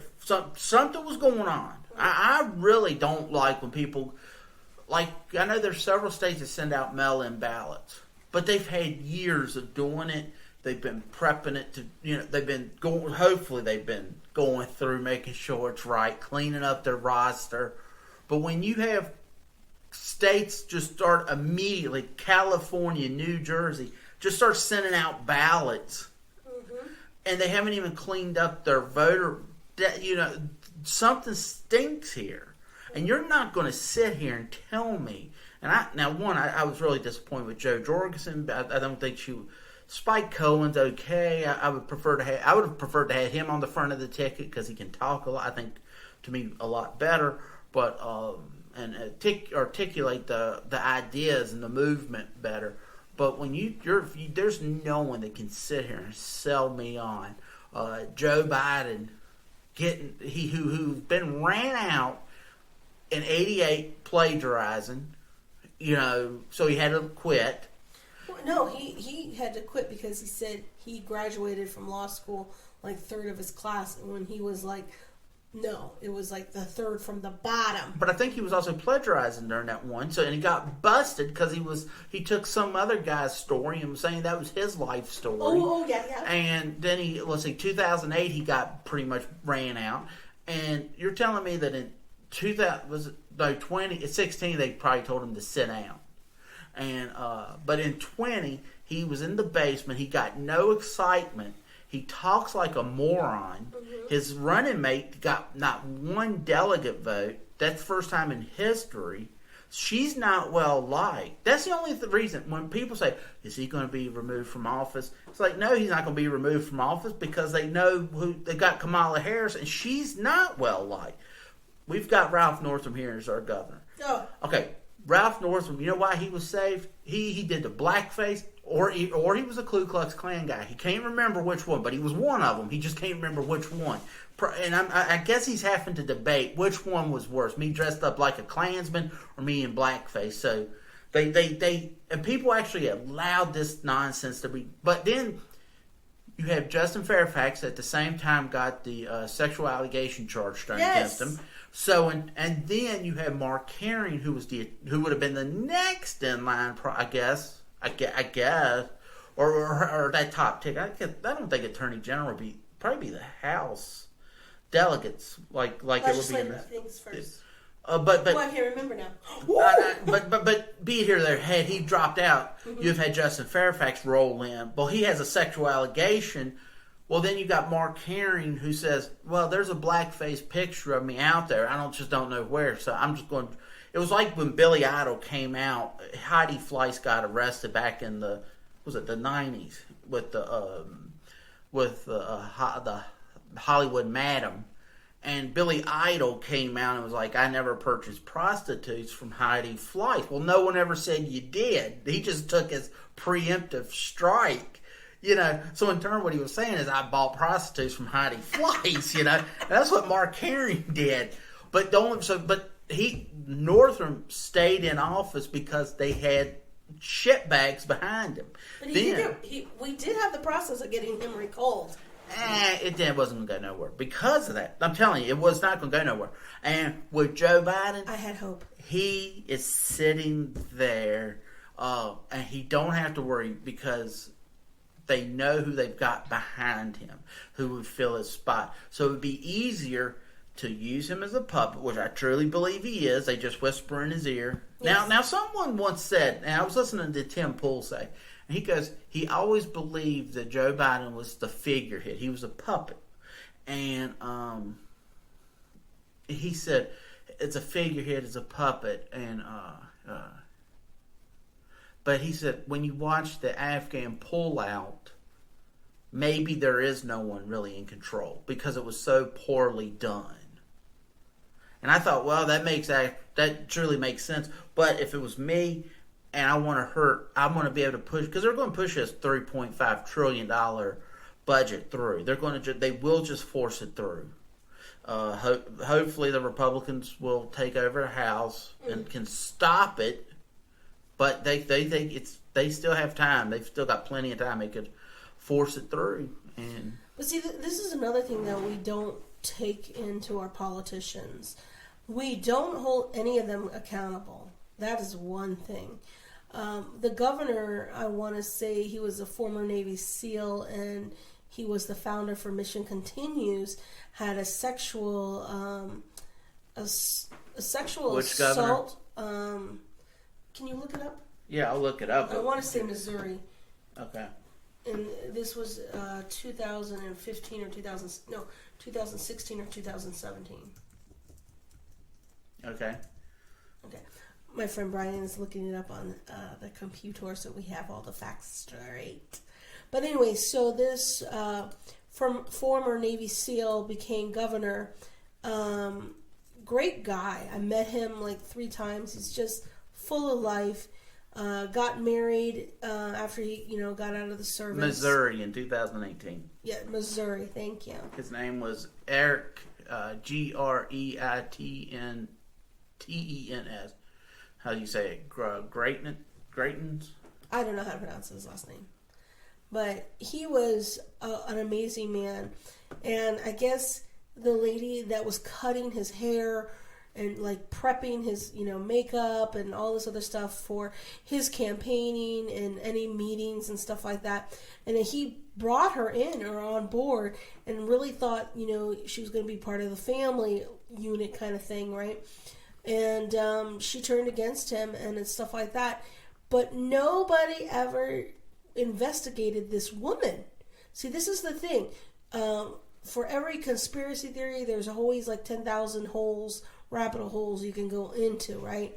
But nobody ever holds the women that make these false claims accountable. Like, I don't know if the woman is in jail for the fraud that she brought on to this man. But what really irritates me, ticks me off, is he said, okay, you win. I will resign as governor, and now I think he wants to run for Senate. Dude, you couldn't handle it as governor. I don't want you as a senator. I mean, I need a strong... We as Americans need strong people. What really tested the waters for strength is President Trump. They threw, what was that? That prostitute girl, Stormy Daniels, and, he battled it out, right? Then they tried to do the thing with Nancy Pelosi, and President Trump won. All these fights that, go back and forth, President Trump never backed down. He didn't. And it's like, I don't know who is protecting President Trump, or is he really that clean, It's not that he's clean. It's just you already know. This is a guy that's been married 3 times. He cheated on his one wife who was pregnant with his 3rd wife. Okay, so it wasn't like I was looking at him, holding him up to the higher moral standards.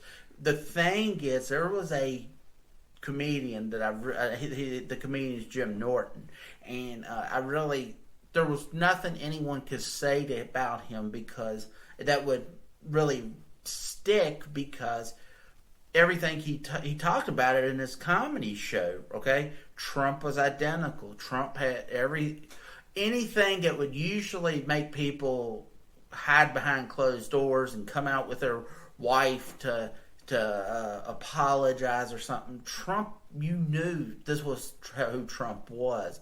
So in turn, you got that raw. His worst thing was, and I still hated his Twitter. I understand why he used Twitter, but I hated that he would use it, because I think I would have preferred to see him. Someone else said it. He should have used YouTube.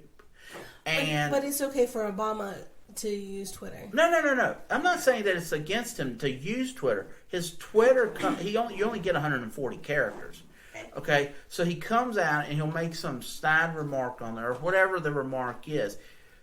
You know it as well as I do. If I was to make a comment, if I can send you a text message or an email, and I say, hey, you're an idiot, and you're going to read it like, hey, you read it however you want me to say it. If you want me to say it angry, you can hear it. You want me to say it however you want.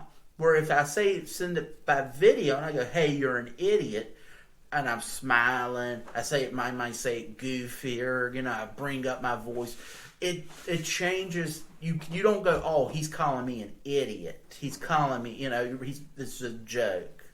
So in turn, when you just type it, so in turn, if he would have been putting out random YouTube, like constantly updating it, I would have preferred to watch that personally. And I think some of the stuff would have came out differently, because now you're seeing what he's saying. Okay, so I understand what you're saying, right? But you got to think he was still president. He had 20 other million things on his mind, right? Yeah. He can't just stop everything and then make a video. But he can have a phone in his hand. Okay, we got 5 minutes? Okay, let me just send out this tweet. So I think that was the mentality. I got to still be president, right? But I can send out a tweet in between meetings. Well, I can send this and this and this. But one thing I got to say, what really irritates me is Creepy Joe falling asleep at the Israel prime minister. That was ridiculous.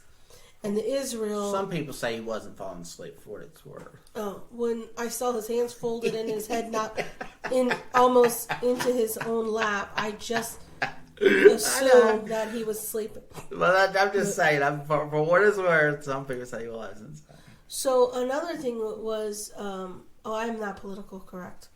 One thing that really irritates me is the lack of leadership, but the lack of concern for the ridiculous leadership.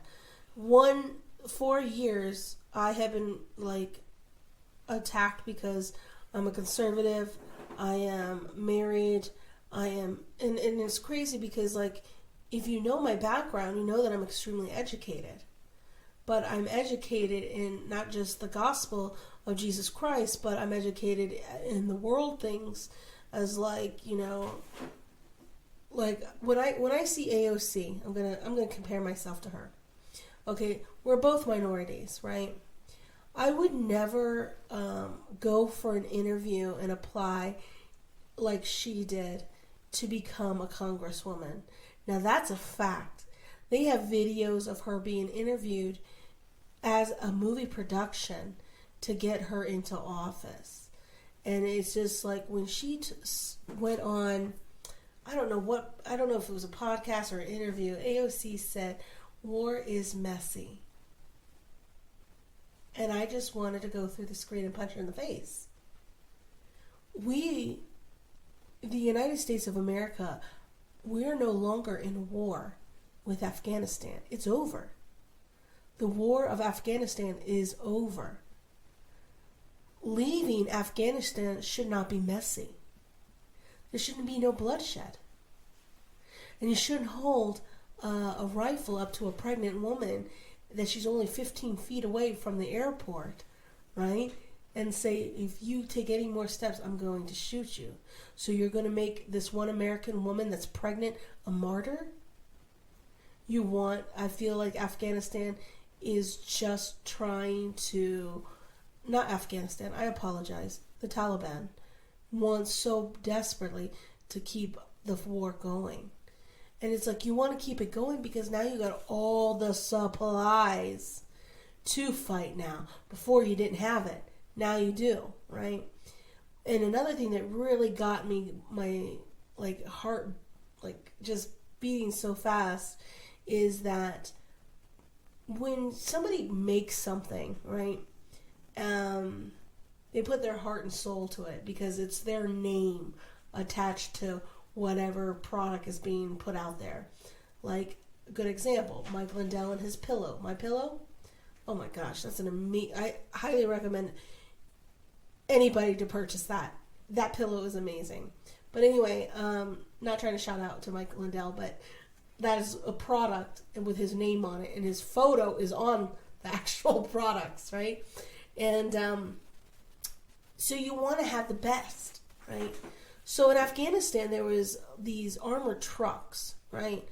And these armored trucks took about maybe, I think they said 2 to 3 years to be fully put together and completed, up and running and, operational, right? They're all left. That is literally $500,000 in one vehicle. All the windows are bulletproof, right? They have metals protecting the wheels, and it's just really suited up amazing And we just left all of that behind. And the one thing that it trips me out is when one of the, I don't know if it was a House of Representative or a senator, a Democrat, said, "Oh yeah, we're going to be fighting in war with them the next generation to come up."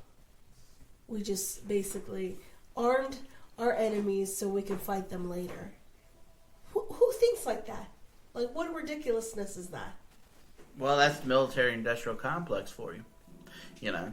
But that's not the chain of command being held responsible. You know what I want to see? I want to start seeing our president be. I don't think it's a gigantic necessity, but I would like to see the president start being a veteran. Like we don't, you know, or like Bush was a vet, Obama wasn't, Biden wasn't, Trump wasn't. I don't think Reagan was. So the two Bushes were. Reagan was. But he had something else, but which is fine. You know, because I know people were like old W. Bush was like, oh well, he was in the reserves, but he was a former CIA. No, that's the HW. It's CIA. Okay. Bush Jr. or W was he just did like reserves in the Texas Air Force or National Guard or something. Even though I understand that it's not full-time military, he still went there. So it's something, you know what I'm saying? It's a little bit better than nothing, okay? But I would like to start seeing more veterans be active, running for office, running for city council and state and local, state, and national. Okay, Sears. He's a Marine veteran. Shit. Well, I don't know if it's a woman or not. Oh, that's a I just got the sign yesterday. Right. Well, I think it's why known as Sears is running for lieutenant governor, and I've not seen. That's her first name, right? Sears. No, Sears is her last name. No. But Sears is. No, Sears is a. But I'm just make sure that I give the right name. Sears. It's W-I-N or something. Winsome. Because I don't want to be sitting there talking about I don't want to talk about Glenn Youngkin and then Winsome Sears. What would it look like?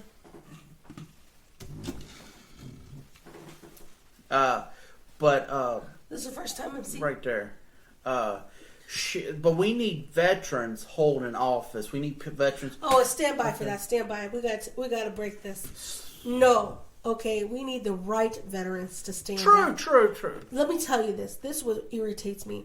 Okay, so I was raised in a little town called Manassas, Virginia. Okay, now it's a completely blue, idiotic, disgusting place. Yeah, because it's outside D.C. Okay, no. I grew up there. It was not like that. But it was outside. It's outside D.C., so it's just cancer spreading.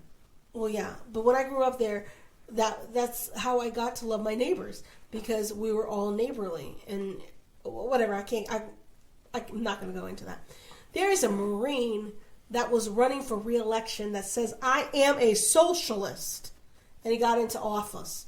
I was like, what in the Sam is going on? I had to walk out of that, what is that called? It's off of 234 Food Lion. I will tell you exactly that location, right? 234 off a Holy Road. There is a Food Lion, and right there it said, we need to re-elect this Marine, decorated, and then it says socialism. No, we don't need that. We have a standard when it comes to veterans, but because the Democrats are so leaning to ridiculousness, if they see somebody that's a veteran, oh, are you on our side or are you on their side? And it's like, it's not a there and them kind of sides. It's, do you have morals and values, or can we give you money and manipulate you and make you a puppet just like the president is? You know? Right. And then it's like, when I see stuff like that, that irritates me to the fullest. Manassas, Virginia was a beautiful place. Dumfries is literally a dump. The people there was so vile. And it's like, I can't believe I was actually raised in this. I can't believe. And I remember speaking with my mom about this. She's like, oh yeah, all the Republicans left. We retired, we raised you up, and we retired to go to different states. And a lot of people do, it's like a lot of Virginians do retire in Florida, which I didn't know that was a thing. And, but it was crazy to know that going back, I'm going to share this with you. I went to, this is during the quote unquote, the pandemic. I can't even say that word right. Of the COVID, right? Chinese virus.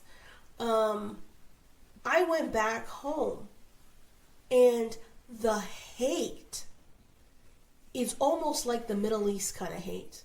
When I was stationed overseas, I've seen some hate, and I've seen it bred through their babies, right? This is what we're talking about, behaviors, right? From mom and dad, characteristics of mom and dad, can be literally soaked into the brain of children and stuff like that, like behaviors and characteristics and mannerisms and stuff like that. Even writing like this, like your parent.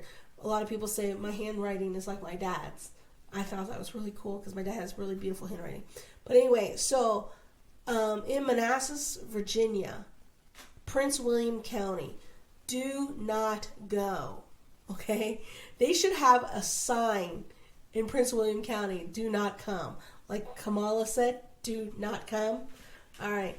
So going back to Manassas, Virginia, I was going to literally meet a friend from elementary school, right? And I wanted to get my hair done, and she was a hairstylist person, right? And I'm sorry I'm messing up that title because I don't know what it's called these days. But this is how I felt. This is my personal opinion only. Overcharged me, right? Mm-hmm. Butchered my hair really badly. And it just was overall a horrible experience. I went there and I showed them my paper documentation stating that I know what the federal law says. I do not have to wear a mask. Even though it's a mandate is not a law. You cannot tell your customers coming in to put a mask. You are now breaking the law by saying that. So when people are saying, oh, you got to put a mask on and all this other stuff, walk out of that store. Do not shop there. Do not come, right? Because by laws, you cannot tell your customers. Like that Christian baker, he didn't want to bake a cake for homosexuals because that's his religious belief, right? Well, you can refuse people's business, and when that story came out, the full truth came out, those gay couples were searching for people, specifically Christians, so they could have a lawsuit. So they wanted the drama, which I feel like a lot of people are trying to do these days, trying to sue you for anything, or trying to do this, cancel you for this, cancel you for that, boycott this company, boycott that company, and stuff like that. That's why I was surprised that you drank Coke after all that drama about Coke. And I was like, what? Okay. And then there's like other things that, are just being woke companies. Like President 45 says, go woke, go broke. And it's like, to me, I really feel strongly about that. Because this culture stuff is Marxism. But you know what is crazy? We're talking about politicians, right? So the mayor of Chicago, her I want to say 2 great-grandfathers, was arrested for teaching for being a communist. He served 5 years in prison for it. Got out, and he was an actual leader for communism. He actually taught his community how to be communist. And I was like, what? And nobody researches their Congress people. Nobody searches all of that. And the Chelsea, the talk show lady that doesn't wear makeup, yes, her grandfather was a Nazi. And she's calling us Americans Nazis if we don't think like she does. Well, so was Arnold Schwarzenegger's father. folks. Yes, he was an SS officer. You just came out saying, screw your freedoms, take the vaccine and right. stuff. That's the true side, though. When we saw so all that stuff that he's trying to do with the Republican Party, out the effing window, dude. You just showed your true colors that you are not American. You are truly in that mentality of what you were raised. So you came here, you were a capitalist because you sold your body through the building up your muscle stuff, right? Then you sold your milkshake protein stuff. Then you did, oh, I don't take steroids. This is natural. Then, like years, yes, I was taking steroids, for Mr. Olympia, right? And all this womanizer stuff, and you took full advantage of what the American dream is. And now you're going to tell me what to do? Shut your pie hole. You are ridiculous. You make all immigrants, like myself, look bad. Because there's a lot of immigrants here that don't like the illegal immigrants coming in, like across the border. I don't like that at all. I don't like seeing children. Well, the problem that you're seeing is children people being being forced, and who are being forced to do it properly, then they're watching someone come across illegally. Now it's like, well, this don't make sense. I've been staying in line for a long time. No, that's not what we think. Well, yes, there's a lot of people that are thinking like that. I have heard, okay. Because you got to figure here's someone who's been in line having to do paperwork and paying and doing all that. Then you see someone coming across, so you're having to make me go through a struggle, and then this person just gets to go through it that way. Mm-hmm. There's a lot of other things that's going through there. If it's human trafficking, if it's when people split the kids and the folks, they have to because they don't know who's who. Right. They don't have paperwork like with the ID from Guatemala, and I'm not one of them guys. Show me your paper, but and then at the same time, just like the former Homeland Security guy said to AOC, he was like, when there's if there was an arrest because I was drinking and driving and my child was in the car, they would be separated. Yes. You don't send the kid into an adult prison. What was his name? I can't remember. I'd have to look it up real quick. But that's the type of stuff. I don't have no issue once again with look, the immigration policy is set up to be the boogeyman.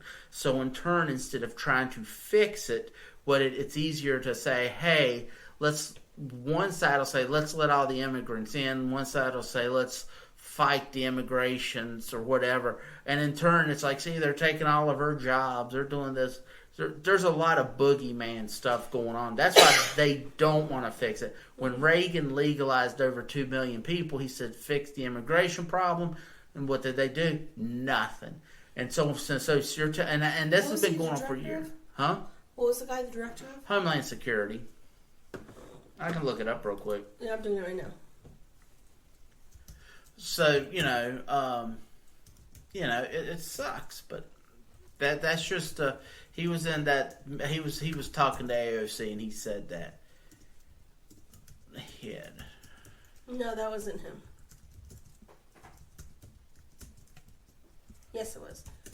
Okay, right here. What is your name, sir?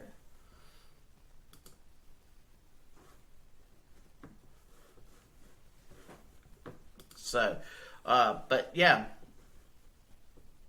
I don't see it on here either. That's all I got. Right, so but that's him when he was talking to that piece of garbage. When he was talking to the AOC about that. So, but that's about, but now here we've got this Afghan stuff going on, mm-hmm. and we had these folks pretty much put their lives in the hands and the hope it will be protecting them, and now all of a sudden we pull out and we leave them and their family there to die. Okay, so me being over there, my opinion is just, like another veteran's is,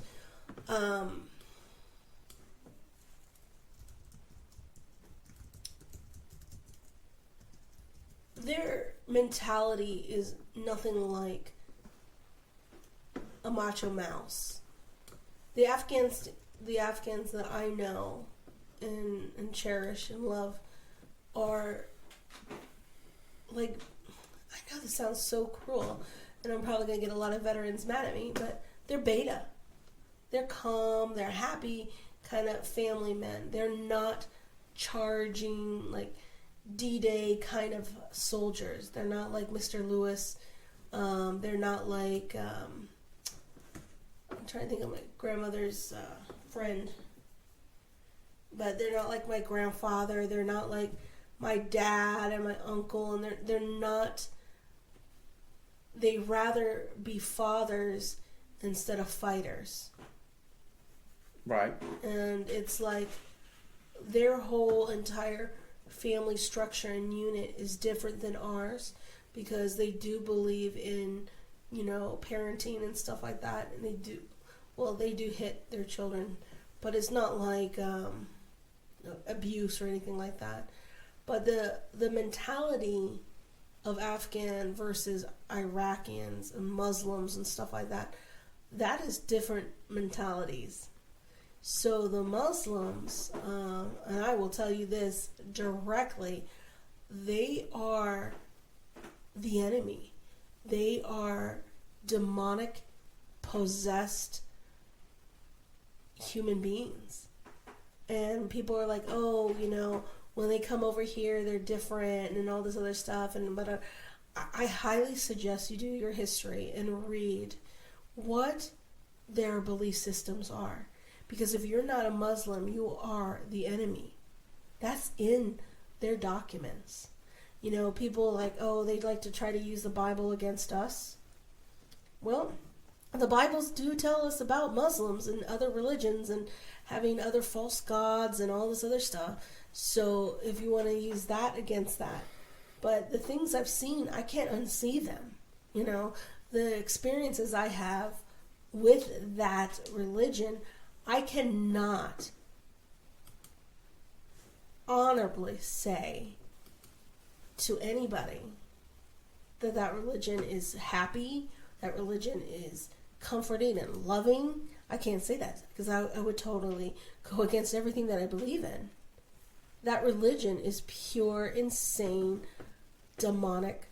It's almost the same line as Satanism and Luciferian and all this other demonic stuff that we have in the United States. Like when we have people coming out of Congress saying that they are Satanists, and then we wonder why America is, on fire a little bit. That's why.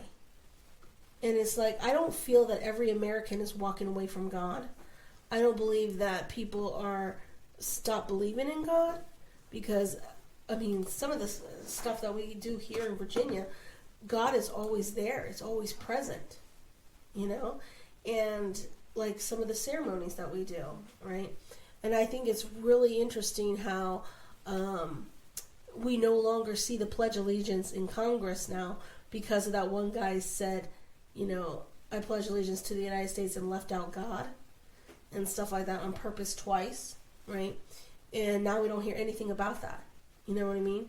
So it's like slowly chipping away God, and then you have people like you and me that pray, and it's like you can chip all you want, but there are Christian warriors here that will always be here.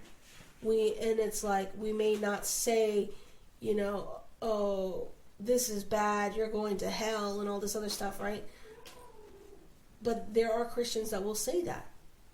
When I was at the Pasadena Rose Bowl parade, there was Christians with big crosses walking down the street, and it was beautiful. But you never see that on TV. You never saw that on TV. I've seen the Rose Bowl parade, oh my gosh, at least a good 20 times, at least. Maybe less, maybe, I don't know. Right. But I never saw the Christians there. But me being there physically, on the sidelines, watching everything, the Christians were humongously there. And everybody's telling me, oh, Los Angeles is for the lost people, right? There may be some truth to that, I'm not sure. But I just feel that when people say these things about the Muslim faith and, oh, it's different here in the United States, is it different? What's different? I need to know specifically what is different. Because what I seen over there, like I shared with you earlier, I can't unsee that. hearing the screams and everything, all that, you cannot just turn that off. That's there with you for the rest of your life. And when I came home from all of this, I had to digest it, and the only way I kept my mind and my heart and my soul is because I'm a believer of Jesus Christ. And I feel that when I was overseas and when I was deployed, that is literally the only thing that kept me, was my foundation of Jesus Christ. And when I hear people speak about, oh, the Taliban this, oh, it's a new Taliban. They're for gay people. No, they're not. They throw gay people off buildings in the public square so people will know you do not be a homosexual. That's against their God. And a lot of people say, oh, their God is like our God of the Christian faith. No, it's not. Not the same. I know a lot of people try to do parallels between Muslim faith versus, the Catholic faith. And it's just, there's no God that you and I believe in is the only God. And I know people are going to be upset for me saying that, but that's the truth, And when they had videos of investigators going in, and they had video cameras like on their pins, on their burqas and stuff like that, and they recorded the Muslims opening up their like little mosque or whatever, and they had like regular Americans coming in and stuff like that. And once they left, this lady goes, I want to kill everybody that came in here that didn't, change into their faith, on camera in the United States. So tell me how that is different from the Middle East. Or even Africa, for that matter, because the Muslims are in Africa, a lot in Egypt, and I can't say other places where I was, but, in other places in Africa. And they literally stone their women. They have their sons stone their mothers. There's no, attachment to the female. And it's just like, I know there's going to be, a Muslim guy, oh, I love my mother. Oh, I love my mother. My mother, da-da-da-da. Yeah, okay, that's fine. You may have that relationship, and thank God that you do have that relationship, right? But, the hatred for the Afghanistan, I feel, is a fear. Not just because that they know they can be killed and tortured and all this other stuff, right? But they've seen it. Like, they could say maybe my grandfather was tortured and killed, or my father was tortured and killed, my uncle was killed, everybody was killed in his family, and he's the only one. So that produces fear. And that's what the Taliban specialize in, is fear. Just like the Democrats specialize in fear-mongering. Oh, you're going to die of COVID. Oh, you're going to die of this. Oh, you're going to die of this. But you know what we're dying of? Diabetes. We're dying of heart attacks, strokes. We're dying of, other diseases. Not virus. Diseases. And to break down what disease is disease is the body is distressed. That's what diseases mean. Right. And with all of my training and background in the digestive system and the liver and the functionality of our bodies, well, guess what? A disease can be cured. That's it. Viruses are forever, right? No, viruses is a whole different playing ground, right? But it's like when they tell you to put a mask on your face, you are opening your mouth and breathing in your own bacteria, which causes people to have ammonia, Correct. So I'm going to stop there because I see you're yawning. Ah. I'm putting Brian to sleep. Oh, yeah. Well, we're at the 2 hour and 18 minute mark, so do you have anything else you want to talk about, or what else you want to speak about? I want to say first thank you. Yeah. Because I love doing podcasts with you. I want to say thank you to my dad. My dad, to this day, is still a hero in my eyes. This man has done so much for this nation and has never asked, thank you or anything like that, right? He never, I would say, like, brainwashed me to believe in things. He showed me things. He taught me things, right? And that's a different kind of parenting, right? And, oh my gosh, I just did a connection. Okay. So the way I was raised, right, is how I do business today. And for our next president, I really pray that we can reelect President Trump. I really wish that people understood what business is, right? Business is a relationship. If you sold me something, let's say you sold me bananas, right? And I got some bananas that were no good. But you were like, okay, I can give you your money back, or I can replace the bananas. But you keep the bad ones, right? Or take them away, whatever. And that to me is what America is.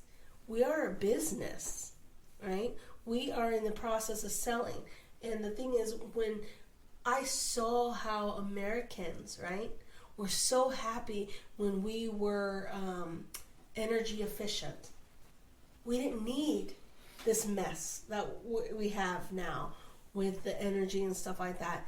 And then when he cut down the carbons and he cut down pollution and stuff like that, right? Nobody gave a hoot. But the patriots and the people that believe in really like the structure of business, that's awesome, right? What was awesome, that was people were getting motivated, right, to work again and stuff like that. So BCP, which is Black Conservative Patriot on YouTube, that's another, ways I get my news. He was sharing that what is it called? The money has run out for people to rely on the government for paychecks. Right. I don't know what that's called. The unemployment? Yes, unemployment is no longer. Right. So, it was like the other side, the stipend to the unemployment, that was one of them things that made me angry, because I was always, during the pandemic, I've had to go to work every day. And thank you. So, yeah. Which I'm fine with going to work. I'd prefer to go to work, honestly. But there was people that I knew who was making less than me, okay? And they were working part-time, and then they would get laid off because of it. Then they were making as much as me, plus, well, they were making more than me with that stipend and unemployment, because I would have to work like an overtime shift or two to be making what they were making. And that was just like I remember he told me this, and I got kind of angry. But then I was like, well, I don't want to get angry at him, because it wasn't like he was the one who passed this bill. Yeah. And so in turn, like if you look at the people doing the rent, like they haven't paid their rent in months. But they're like, so now this landlord is in the they're the one that's after it, And like they're on the hook for that property, and everyone tries to make it out like these landlords are multi-millionaires. That and that's not true. Most of them are using it for retirement and using it for other little things. And to me, what a healthy community. That we shouldn't be just turning a blind eye to that. And then you've got, in the end of the day, everything winds up. The government is trying to help, and they will just make a situation go from worse from a bad situation to a worse situation within 2 years. Look at Roanoke. We've got a straight Democrat city council, and we've had the pandemic, and we've got homelessness blowing up. We've got gun violence everywhere. We've moved up to, I think, number 6. Most dangerous city, I think, here in Virginia. I'm not certain. I don't think it was nationally. I hope not. But here in Virginia, we're number 6 now. But the homelessness has got to be. People have got to really start making actual solutions and not just throwing money after money, because they're just like there's the big pharma, the military industrial complex. There's also big homelessness. There's people that we need to figure out who's homeless because they're sick, who needs just medication, who wants to be homeless. Some people just don't care. They want to be that stray cat, Mm-hmm. We need to figure a lot of stuff out. And at the same time, we don't want to push them away, because I know that, like, if you push them into the forest and they'll say there's females in there, well, now they're getting attacked. Mm-hmm. And they have nowhere to go to, So there's a lot of situations. And Republicans, Democrats, people got to start actually throwing solutions up, meaningful solutions. And I think the church and communities should be involved. Yes, but the other thing that we didn't really talk about that is very important here in Roanoke, as well as Virginia and the nation here, is that critical race theory that's going around. And I'm so happy to hear that parents are finally stepping up and saying, no, I'm not going to vaccinate my child. I'm not going to put a mask on my child. I am definitely not going to listen to my child cry because they're ashamed that they're white. What is that? Why do you have to be ashamed of, why does that even come into the school? Here, China is focusing on math, reading, history, and English, Chinese, their language and stuff like that. And here we're focusing on race and, who is going to be the transgender that's reading to my child today at the library? When the library started doing this, I was shocked. Because the library is a very educated facility. And that's what it is. It's a facility. And when this started, I was like, no, that's crazy. Why? But nobody was going to the libraries anymore. Right. Nobody reads anymore. So it's like, Brian, when you sit with somebody that reads, I got my paperwork over here that I was reading, and it's just it's a whole different conversation. Because it's no, I've read that. No, that's not what that meant. Or that's not what that said. This is what it said, Right. Because a lot of people are getting their news and information from other people, then actually reading. And a lot of the government has to, by law, put their documents online now. Because nobody goes to the library, right? And so you don't have to use a microfiche because people don't even know what that is. They don't know how to look up books and stuff like that. And I'm a sucker because I know the old way, right? Going through the card catalog thing, opening in the long drawers, right? And finding it that way. And now you just go online and just, tap it. It even taps the color for you. That's how LA is. But it was, this critical race theory is really ridiculous in the aspect that no kid should be subject to this. They should just learn math, read, write, English, maybe another foreign language if they desire to learn that. These magnet schools, I used to donate to All Saints Church Catholic School in Manassas, Virginia, and I will no longer do that. But it's just these schools, private, state, or, homeschooling, right? These are all these different options, but public schools, I want to say about maybe 3 years ago, they had a big, huge thing about nutrition going in and stuff like that, and now I noticed they took that out. Mm-hmm. So back, literally 3 years ago, when President Trump was president, they had salad bars in schools, in elementary schools and up, right, in different states. Not every single state adopted this, but they took out the Coca-Cola and Pepsis, and they put in water, right, water bottles and stuff like that, just to see how that would change the attention span and how they would retain information, and it worked. And it was somebody like me went up to the school and said, hey, I will donate my culinary experience as well as my nutrition background, and I will cook for these children, right? They took like one tour and they showed all the frozen and processed food. Everything's coming from large 5-gallon containers. Like when you go to the paint store and you get the 5 gallons, like that. That's how they do food. They do soups and that. They process everything into containers like that. Well, it's a known fact that you should not eat out of plastic containers. You should, if you buy stuff that's in plastic, when you go home, put it in a glass container, right? And glass also keeps the any product longer as well because it's sealed tight. Right. But plastic actually dumbs down, and there's like actual research on. Like, well, now we know what BPA is, and now we know, this is toxic for our bodies and stuff like that, right? But I progressed.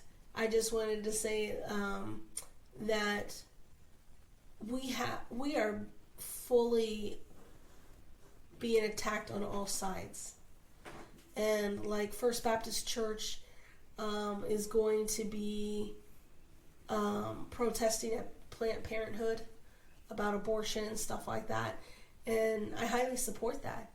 And they're getting the young girls involved in this, and that to me is very important because they need to understand, like, not everybody has the mentality or the upbringing that you do.